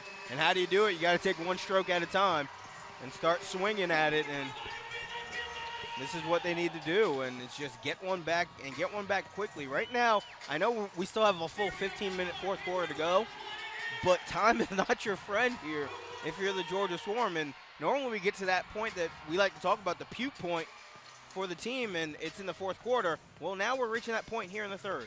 Next weekend, the National Lacrosse League Game of the Week moves to Buffalo as Josh Byrne and the Bandits host Tom Schreiber and the Toronto Rock in a North Division matchup. Catch all the action on BR Live, Twitter, and Facebook. The action starting at 6:30 p.m. Eastern. So I think with the Swarm here, I think it would be a lot like they ended the half. Having the extra attacker just run somebody across. I think Buffalo's going to play a traditional box defense right in front of Matt Vins. But if you're the Swarm, you got to get one of those backline guys moving to create that lane that you can shoot into. It's Weeze and Harnett. They had Harnett come up high, unable to clean the pass to maximize it. They had Weeze on an island trying to guard both ends. Behind the back, Shane Jackson tried for the left hand, underhanded shot, couldn't get it to connect. Buffalo picking up the loose ball. Good job by Steve Priolo to come away with it. Pushing. Seal out. Great job defensively, Bomberry. Good job of Bomberry getting the stick of Frazier. Stain Smith. No, I'm sorry, you're right, it is Frazier. I beg your pardon. Swarm have it back. Good call, Brandon. Yeah, got those younger eyes. Frazier left that stick out there, and Bomberry just immediately went off the body and pinned the stick up against the board and forced the ball to come out. Shane loves that little wing spot. Stotts!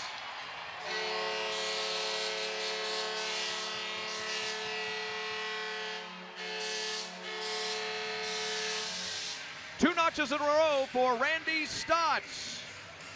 The 2016 National Lacrosse League Rookie of the Year, the number 6 overall pick back in 2015, has brought us back to a 12-5 ball game. Yeah, forced the Buffalo defense a man down to move and rotate. That forced McKay to run up and try to take off that angle as Harnett was left on the island, unable to give that support, and Randy Stotts had a clear lane as McKay was late closing out on him, and that's what you want to do. That pass across will force guys to move, and then you just keep moving the ball across their face. That way they have to get back to the same spot, and more often than not, a lane is created off of that.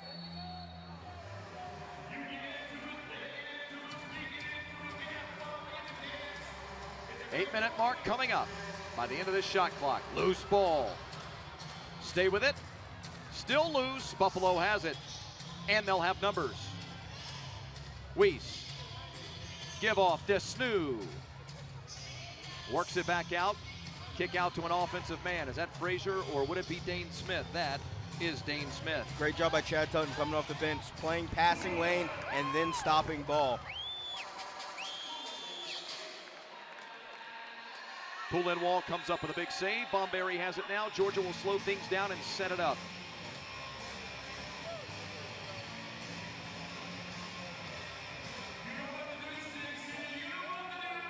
Jackson. Off to, is this Weedman? Yes, Adam Weedman in there offensively. And Weedman's acting as a little of an offensive enforcer, creating contact, forcing guys off their spot defensively. Makes sense, doesn't it?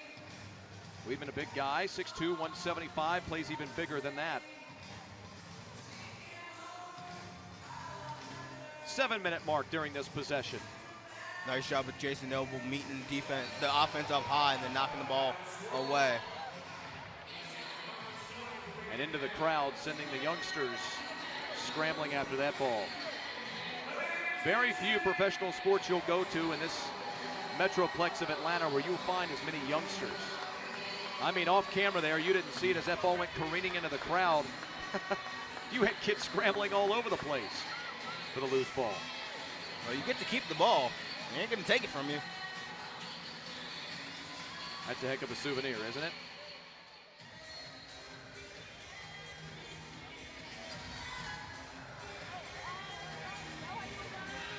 Lyle off to Stotts. Randy. Believe that was a pass that was altered. Oh, try for the dunk shot. Jordan Hall can't get it to connect. Look at the Swarm playing full floor defense. The offensive guys, before they're heading back to the bench, trying to take that extra swipe to create that turnover. That's the urgency Georgia's playing with now. Well, Mitch DeSnew must have 8 loose balls scooped up in this ball game. Smith will come up empty. Ball goes loose. It's picked up by Byrne. Byrne going to give off to Dallas, who cannot connect. And Bomberry picks it up. They'll try to send one ahead. Can it be caught? McIntosh does. Scoots. Shoots. Score! Thing of beauty to Jordan McIntosh. Brendan Bomberry. Outlet pass, and Jordan McIntosh had no clue it was coming for him. It just dropped right in front of him. Take a look at this from Bomberry. Get it out. McIntosh had no clue where the ball was coming, sees it bounce in front of him, traps it right in front of Gilray, and then makes his move. A perfect symphony for the Swarm, and look at that Euro around Gilray. A little bit of an ankle action there, and by the time Matt Vince was able to react, it's too late. The two-time league transition player of the year, now in his 9th season in the league. From Oakville, Ontario, comes up with his first goal of the new campaign. And it's now a 12-6 ball game. And each of these goals, I know they're worth 1. I've passed basic math, but they're worth exponentially more in momentum and the swing. The closer George is able to close this gap, it starts to settle in Buffalo's mind. Is this Halifax 2.0? Is this another opportunity where we just give up big runs? We allow teams to close out and then get back into games and take control. That's what each of these goals are doing, and they're able to keep Buffalo off the board from responding. Not just that, but it's also just a matter of time before Georgia starts to find themselves offensively. Take nothing away from what Buffalo has done tonight. There's no doubting that. But Georgia has not been themselves tonight either. And that's part of the reason you're seeing them sit on just 6 goals tonight. It's been a combination of the two. The longer you let Georgia hang around in this ball game, if you're Buffalo, the more dangerous they become. Miles comes up empty. Another rebounded shot put back up, and no good. And Buffalo comes away with a loose ball. And they've done it with forcing Buffalo to have to get on their horse right when they pick up the ball. They're not getting a free lunch to come across midfield. Georgia's defending them as soon as they touch the ball. Point blank, oh baby! Highlight reel type score. Chris Cloutier ends the run and makes it 13-6. That is the perfect mix of lucky and good for Cloutier. Take a look at that step, and it looks like the legs get tripped up, and he was able to get that ball out. I think the Swarm are going to look at this intently to make sure that he did not land in the crease before that ball crossed. Oh, this yeah, is close. that wrist is down. I think the Swarm will end up throwing the flag to challenge it. Very, very close. And who did we find out is on the flag tonight with Coach Sean Cuomo? Ferris has the challenge flag. Again, if you're just tuning in, maybe joining the broadcast late. They're going to call this for a face-off. Swarm do not challenge it. Ed Cuomo not with us tonight, dealing with some family issues back home. So Dan Ladouceur and Sean Ferris in charge of the club tonight. Well, so we stay at 13-6. No challenge to the goal. 4-minute mark coming up during this possession. Lyle Thompson off the pipe.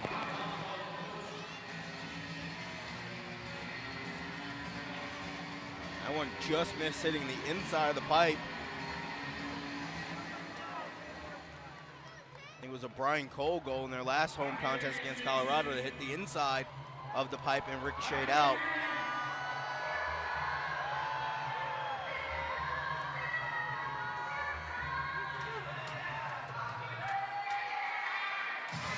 Got 5 on the shot clock. Vince. Not really challenged on that shot. Buffalo has it back.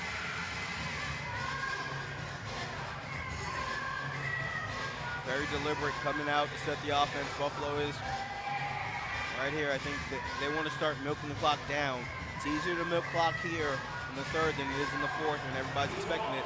Great turnover. McIntosh might have a 2-on-1. Buffalo does a good job of getting back. Miles Thompson got sealed out. Ball was popped loose. Dane Smith got away with hitting Brendan Bomberry up high with his stick. Look for what could be a killer. Gilray can't come up with the goal. Stepped in the crease. Indeed. This will take us to a TV timeout. 13-6. Buffalo on top of Georgia. The National Lacrosse League on BR Live.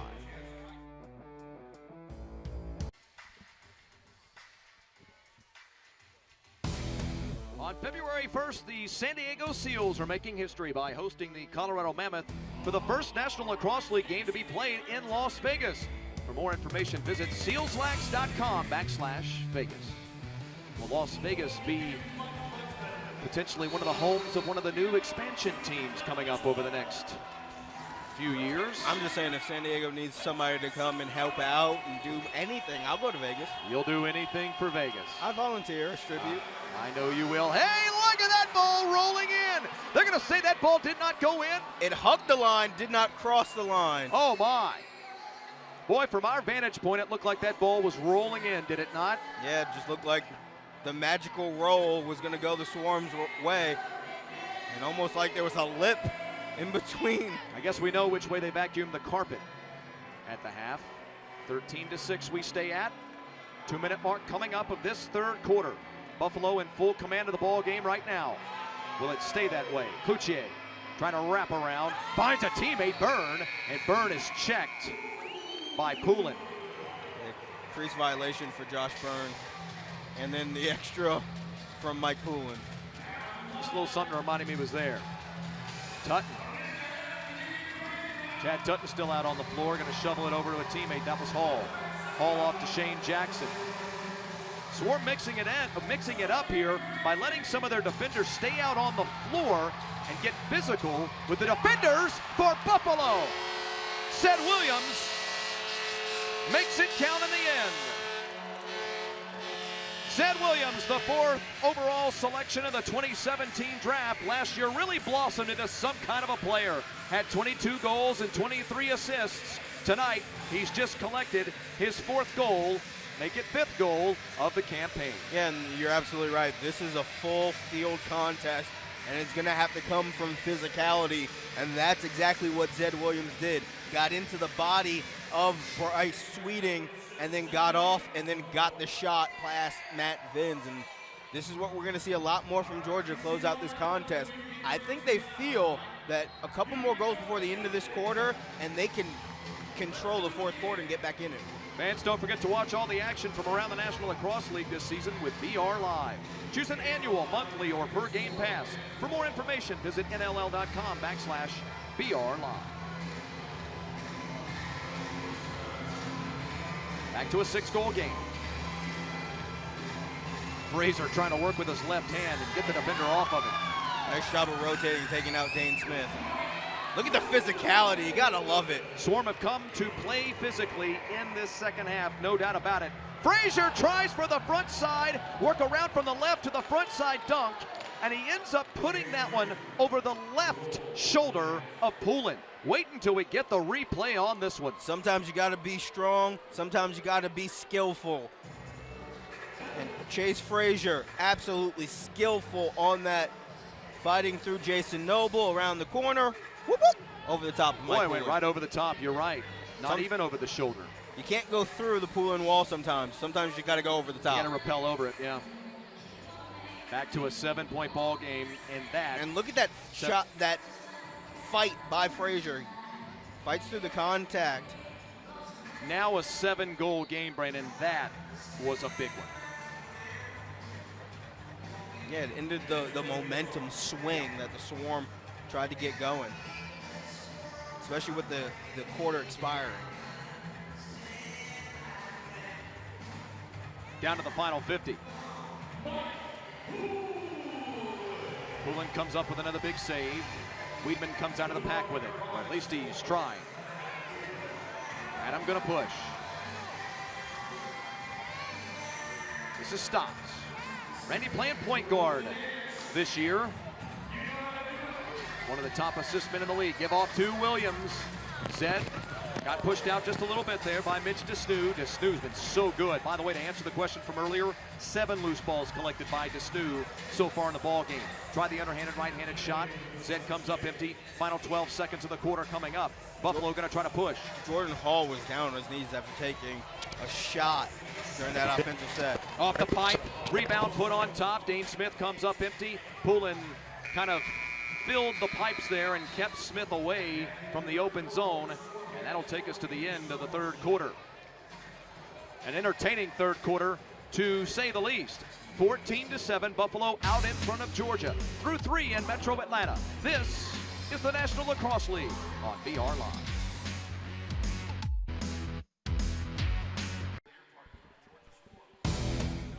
Back inside the Infinite Energy Arena in Metro Atlanta, Sting City.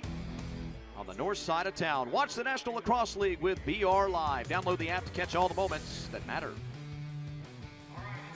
Start a fourth quarter play here in the Deep South, a rainy, stormy Deep South.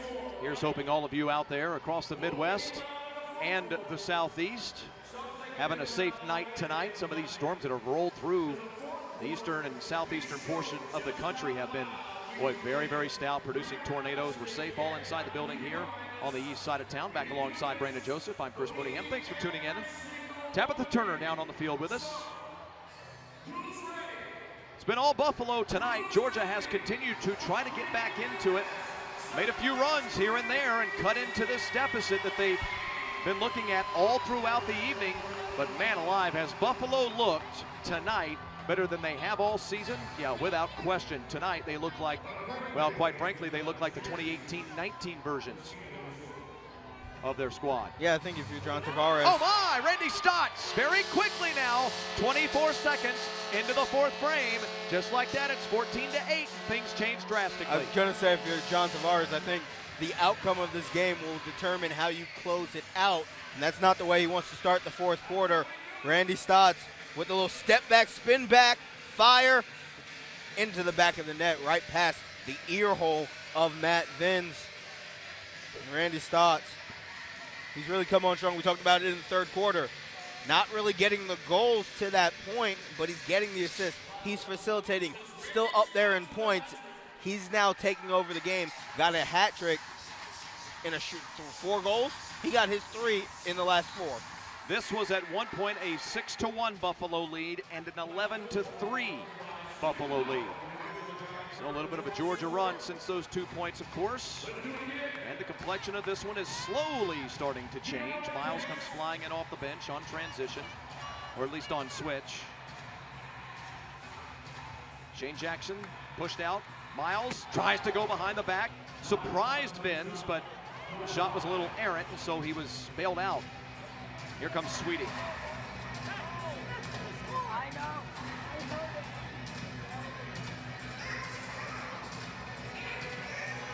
Buffalo's in an interesting point.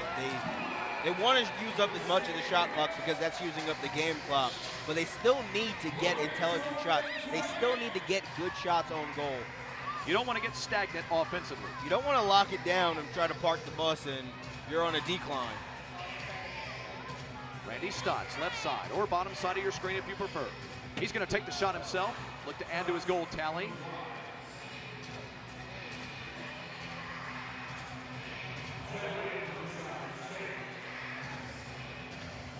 Ball got kicked out.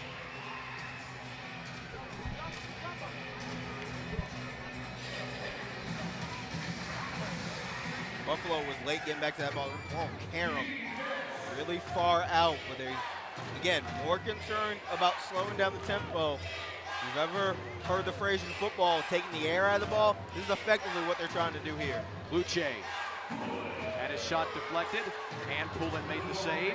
Buffalo, of course, will pick up the loose ball, as you see with Byrne. Josh tries for a bounce shot, can't connect. Shot clock violation. Georgia will get it back. Buffalo does a great job of getting their change made, and they'll get set up defensively. Clock restarted now at 12:45. Swarm, they don't want to have too many empty possessions. Vince makes the save up high. Zed Williams comes away with a loose ball.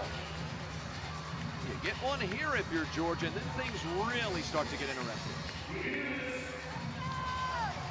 I think the first order of attack for Georgia is get on the same plane as Buffalo. And what I mean by that, get to 10. Keep it at 14, get to 10. Then you can start being a little more methodical if you're Georgia about closing that last 4-goal gap. We've seen runs in the National Lacrosse League of +3, +4 fairly common for the most part. So I think they just want to get on that same plane. Coming out to the center circle, this could be a scooping chance. Instead, Matt Vince will come out, get a piece of it. What's this call? The over and back call. Vince did a great job, but it cost him the empty net right there. He wanted to stop the breakaway from the Swarm, so he took the over and back call, but that allowed the Swarm the quick restart, the play advantage, and they get it into the back of the net. You take a look at this series of events. Hold it, but the Swarm, as soon as they pick it up, they can go with the advantage. McIntosh, that's why he wears the Captain C, gets it over to Shane Jackson, and Vince was not even close to getting set in goal. Little bit of a lollygag back in the frame, and the lollygag cost them on the scoreboard. Shane Jackson, who over the last 5 years has had at least 78 points on a season. That his 11th goal of the campaign, his second in the ball game tonight. And Georgia's back to within 14-9. I'm not saying a comeback's possible, but I'm not telling you it's not possible either. Again, I think once the Swarm started Look at this cranking up humanity. that physicality, this is what they want. They're going to call covering the ball with the hand.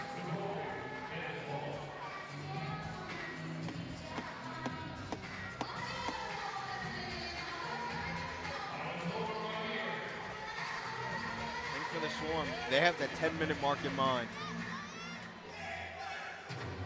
10 at 10. Yeah, they want to be at 10 with 10 to go. Byrne, beautiful pass, great idea. Rido's shot was blocked. Luce tries the underhand shot once more. Good save by Poulin, right down on his shin pads. Georgia has it back. The one thing that we have not been seeing from Buffalo is that physicality, especially offensively, trying to create those things. In Georgia, they're really taking that physicality game as Justin Martin just got 2 dollops to the grill. From Jordan Hall. Stotts off to Lyle, lost the handle, lost the cradle, and it's picked up by Buffalo. McKay. Arnett picked up the physicality on Lyle, knowing that if you give Lyle a chance to catch the ball clean, that's where the problems begin, and normally they end in a face-off in the middle of the field. Bounce shot, save Poulin. Mike's been good tonight.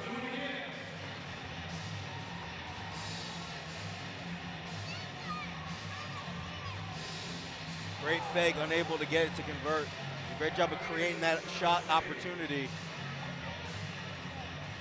Buffalo has the numbers. Now they have a loose ball. And we've got ourselves some extracurriculars. We're gonna get a penalty from Steve Priolo. Cross check. And Priolo's confused as to why it's him. But let's take a look here, and I think. No, wait a minute. Get away with a couple.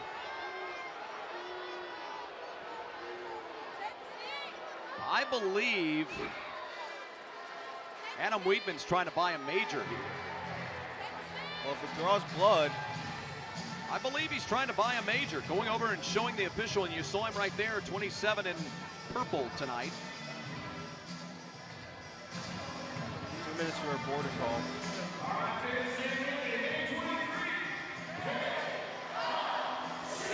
That, of course, you don't need me to tell you. You'll be watching this game on silent and know that that's a big moment here for Georgia. And I think the first call with the hand signal the referee gave at Priolo was for a cross check, and that's what Priolo was upset about. He was not the one involved with the cross checking. It looked like it was Bryce Sweet. Lyle Thompson, Randy Stotts, Miles Thompson, over to Shane Jackson, back to Lyle. Here's Shane. Miles tried the tough angle. Stotts will pick up the loose ball. 135 on the power play. Second best team in the league statistically on the power play entering the weekend. And they've got one. The Swarm are back to within 14-10 with 9:32 remaining in the ball game. Is a great comeback in the works tonight. Well, I know what was great. That goal there from the Georgia Swarm. Stotts behind the back, and then it was Shane Jackson again. The behind the back from Stotts froze the defense, and then, the behind the back from Hall throws the defense over to Shane Jackson, and just getting it off of the near side of Vince. That's that knee buckler. Yep. Vince trying to back up, trying to react, and just those knees lock. And then you know you're in trouble.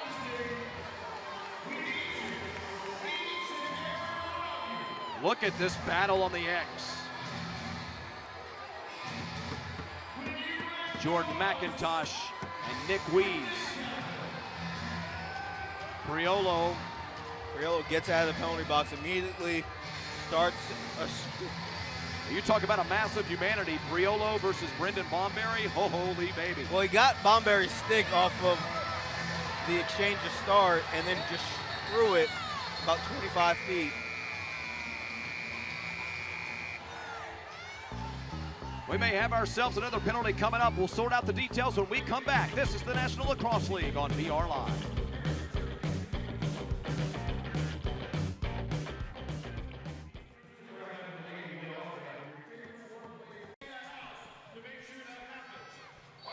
A 4-goal game here between Georgia and Buffalo, where the Bandits, if you're just tuning in, have dominated throughout, on the lead throughout. But now, as they sit on the power play, by the way, there was a penalty called. Give us the briefing on it, Brandon. I believe it was called a cross check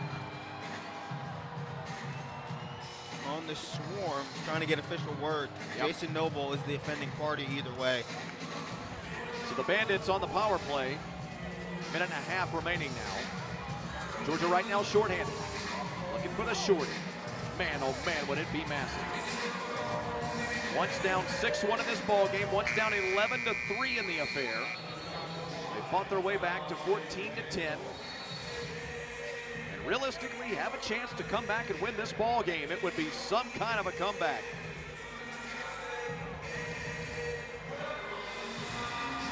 One-minute mark coming up on the penalty. Talked about it earlier. Buffalo scores another one. Boy, oh boy, they have completely taken their numbers from this season so far, and granted just 2 ball games, but Corey Small helps them take their power play numbers and flip them on the year. Yeah, and the Swarm allowed that pass right across. Nobody had their sticks up, try to alter the pass. Earl makes the hit on Uche, make him honest, crossing in front of Poulin. That takes him out of position for Small. So whether it's drawn up or it's just thought of on the fly, that's just working out for Buffalo. A lot of false movement garnering the attention of the Georgia Swarm defense.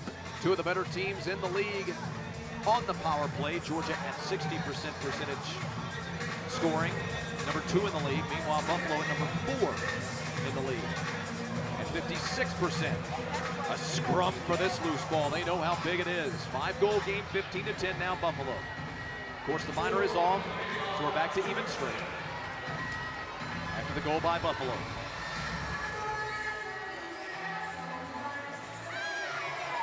Oh boy. We've got a man down in purple. And delayed That's penalty. Shane Jackson.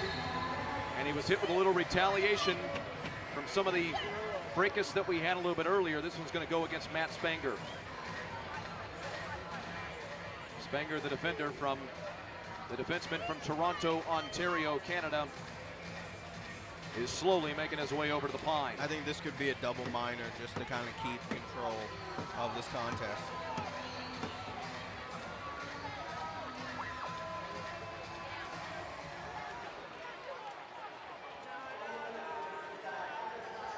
Gave him a major for the slash.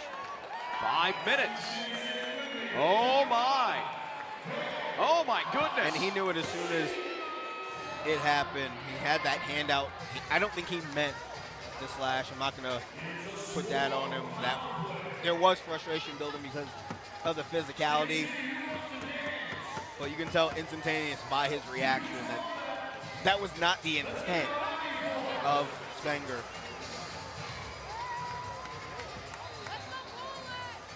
So a tremendous opportunity for the Swarm with 7:29. We still got some discussion going on for the men in stripes, as you see.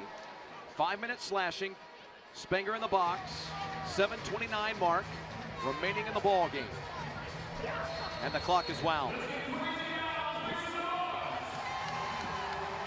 Miles thought about it. Loves that angle. Instead, Lyle. Then Randy.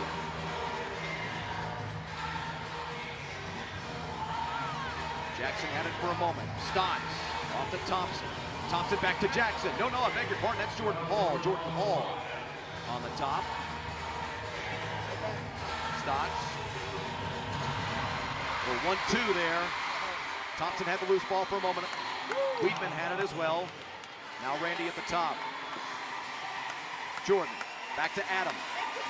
Adam over to Miles. Back to Adam. Weidman to Stotts. Stotts to Thompson. Thompson's shot is blocked. The ball is loose. It's picked up at the front line. Push in. Put the shot on Vince. And he makes the save. Matt Vince standing on his head right now. Remember, the Swarm want to maximize this major penalty. They can have up to 2 goals scored before the 5 minutes expired, before Spenger gets out of the penalty box early. So if they're able to capitalize on that, then all of a sudden this is a 3-goal game with more than 3.5 minutes left to go. Try for the dunk. Pulling gets wide on top and stops the shot from finding a home. Georgia has it back and they'll push. Buffalo makes the immediate change. They'll come down and pack in defensively.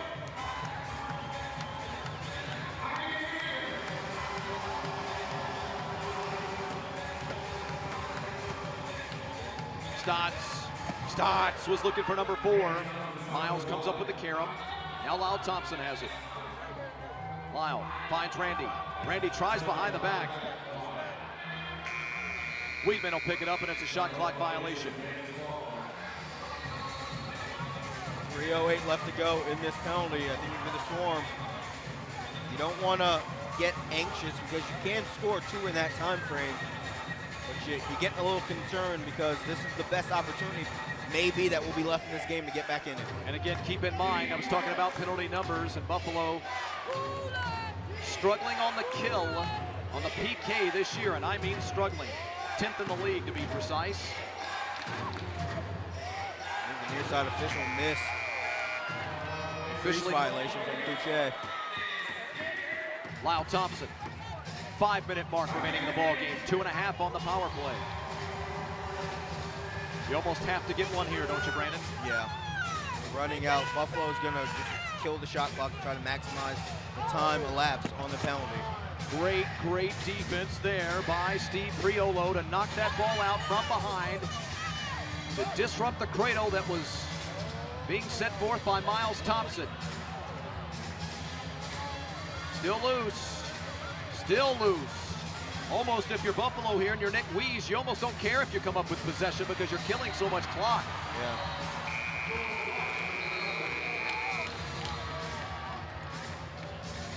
.155 will be remaining on the penalty when we come back. 4:24 remaining in the ball game. A 5-goal Bandit lead on BR Live. Time now for the Geico play of the game. Yeah, Chris Cloutier's goal avoids getting onto the crease. Keeps that knee just outside of the crease to get that goal. Look at this angle. Able to get Mike Poulin slide across, and he redirects it back after he gets tripped up. Chris Cloutier with our Geico play of the game. Byrne, point blank range, puts it into the back of the net, shorthanded. It's 16-10, and that feels like the dagger here in Sting City.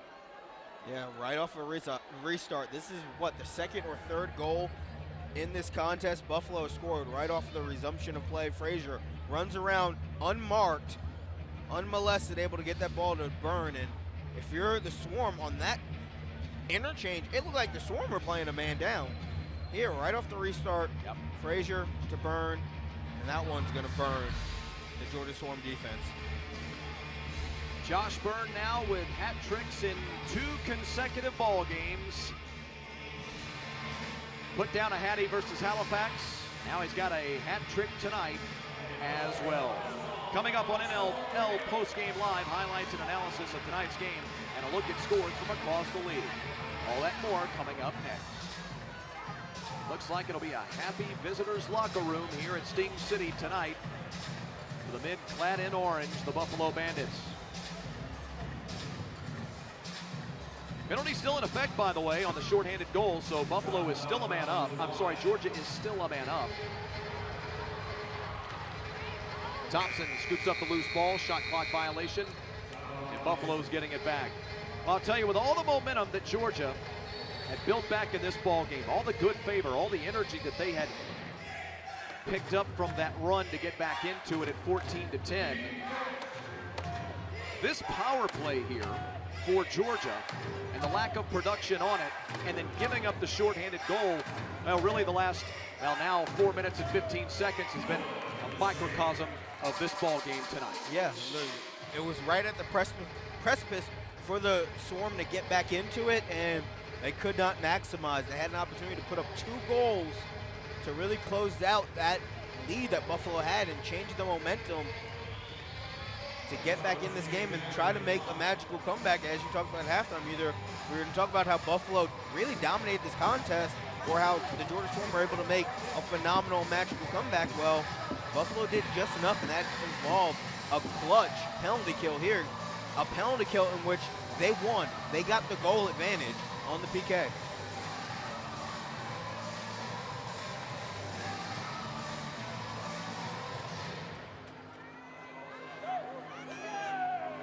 Pullen makes another save, keeps his team alive, at least, if ever so slightly. Take one of the great comebacks you've ever seen for Georgia to come back in this one. It's been all Buffalo all night tonight. Well, at least for the most part. Lyle comes flying in. Comes up empty. Been a bit of a quiet night for Lyle Thompson. Ian McKay scoops up the loose ball. No doubt they'll burn 25 seconds here if you're Buffalo. Bring us down under a minute and a half remaining in this ball game. Matt Vins has seen 52 shots from the Georgia Swarm, only letting 10 by. I don't want this game to end without Matt Vins getting the credit he deserves for the game that he had tonight. A phenomenal effort from the goalie from St. Catharines, Ontario. Oh boy, what a great lead pass, but it's not squared away by Shane Jackson. It goes resting down on the floor. Buffalo will pick up the loose ball. Another interesting note, you know, Georgia is going to dominate the loose ball number again this week. 80-61 is the number right now. Not for nothing, just thought I'd bring that up. It's always interesting to see the contrast in winning team, losing team, and the number on loose balls won and lost. And a lot of that was second chance opportunities to get shots on goal. A couple of times with clean shot clocks. A couple of times they came without the reset of the shot clock, but the Swarm has had many of second chance offensive opportunities that they've been unable to convert here. Try to drive in, get sealed out if you're Jordan Hall. Thanks again for everyone who joined us on the radio in Metro Atlanta on the Sports X, 12:30 a.m. and 106.3 FM for another night of Georgia Swarm Lacrosse. We'll be back with you next month when the New York Riptide come into town. We'll have back-to-back weekends of ball games here in Atlanta as they begin a 3-game road trip, and then it'll be the Riptide back here at home on the 15th of February, followed by Calgary coming in the next weekend. What will be the tenor and the storyline of this team the next time the home faithful see them a month from tonight after the 3-game road trip, which they will take on as a 2-2 team for the Georgia Swarm. Yeah, this is going to be a big swing for the Georgia Swarm. You want to come back here, definitely over 500 if you're the Georgia Swarm, but how do you respond to this? Back-to-back losses, this has to be, every team's going to have a tough stretch. Oh, yeah. During this tough NLL season. It just so happens if you're the Georgia Swarm, this is your tough stretch, and it comes within the first 4 games. And you have to curb that and move forward and really show that championship grit about this team that I believe that everybody on this team and everybody in the coaching staff in the front office believes and has. That's also part of a tough stretch for Buffalo. You know, they played Halifax the other night, and Halifax, no matter what you may think about their early season schedule, they are 3-0 after all, and Buffalo did lose that game. They're here tonight, going to be a win, and then they host Toronto and then travel to Colorado. So it's a big 4-week stretch for Buffalo as well. A 4-week stretch that now has turned into 1-1 as they come into Metro Atlanta, and the Buffalo Bandits leave with a 16-10 victory. Matt Vince tonight looked like Matt Vince of vintage. With that, we take a break. When we come back, we'll wrap it up. 16-10 your final. Buffalo on NLL and BR Live. Georgia team to a low-scoring first half, and in total, how'd you guys do it defensively? You know, we had a tough game last game. I think we, looked at a lot of the little things. Tried to clog a lot of lanes. They have some dangerous shooters. They're a very skilled offensive team. You saw that in the second half, and luckily we had a big first half lead. When the Swarm went on that scoring run in the fourth quarter, what was the message to your team? How'd you tell them to stay in it? You know, we just try to play 5 minutes at a time, break that fourth quarter down into 5, and hopefully kill that penalty. They're a dangerous team, so we couldn't let them have an inch. And we knew they were going to push, and fortunately we got a couple goals late there to help us relax back there. Offensively, you guys had 9 different players contribute to the scoring column. How do you assess the offense's performance tonight? You know, we did a great job sharing the ball. We got a couple key additions, with Chase Frazier coming back in the lineup. And I think we got everybody contributing, which is a good thing. Not one guy was dangerous, everybody was. So that was a good performance by our offense. You guys got Toronto next weekend. How do you recover and prepare for that one? Again, it's a tough rivalry, especially with Toronto. But we just got to enjoy it for tonight, and then reset and refocus and get ready for a good Toronto team. Great game tonight, Mike. Vince, should I say, guys? Coming up next, it's NLL Postgame Live. 16-10, Buffalo takes out Georgia here in Metro Atlanta. For Brandon Joseph and Tabitha Turner and our entire crew, I'm Chris Mooney. Thanks for joining us, everybody. You've been watching the National Lacrosse League on BR Live.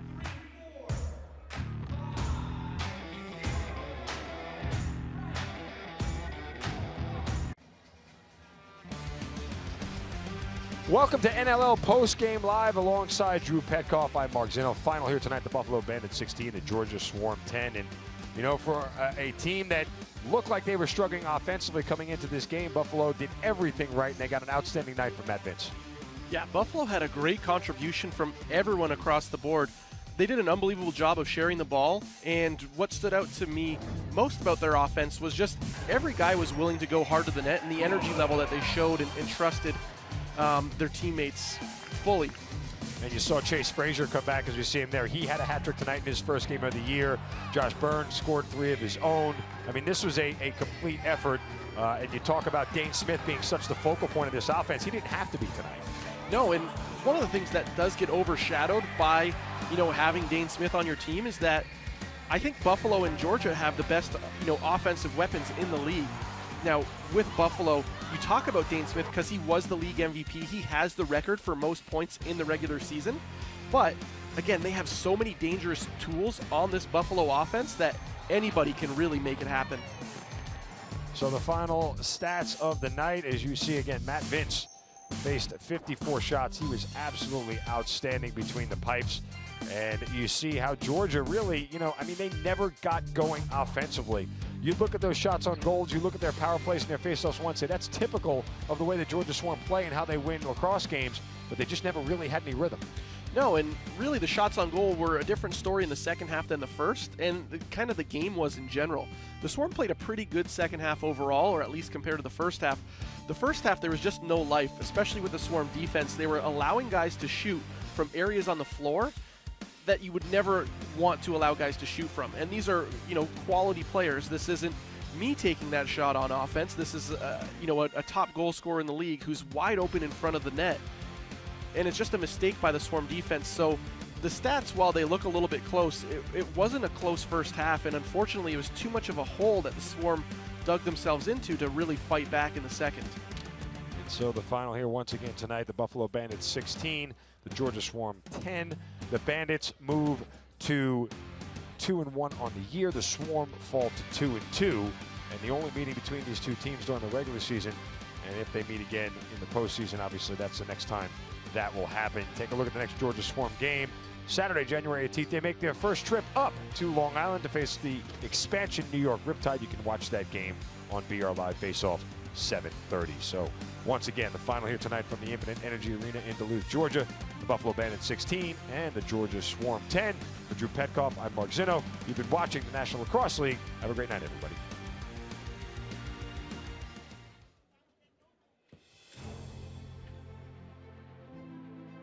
You have been watching a special presentation of the National Lacrosse League.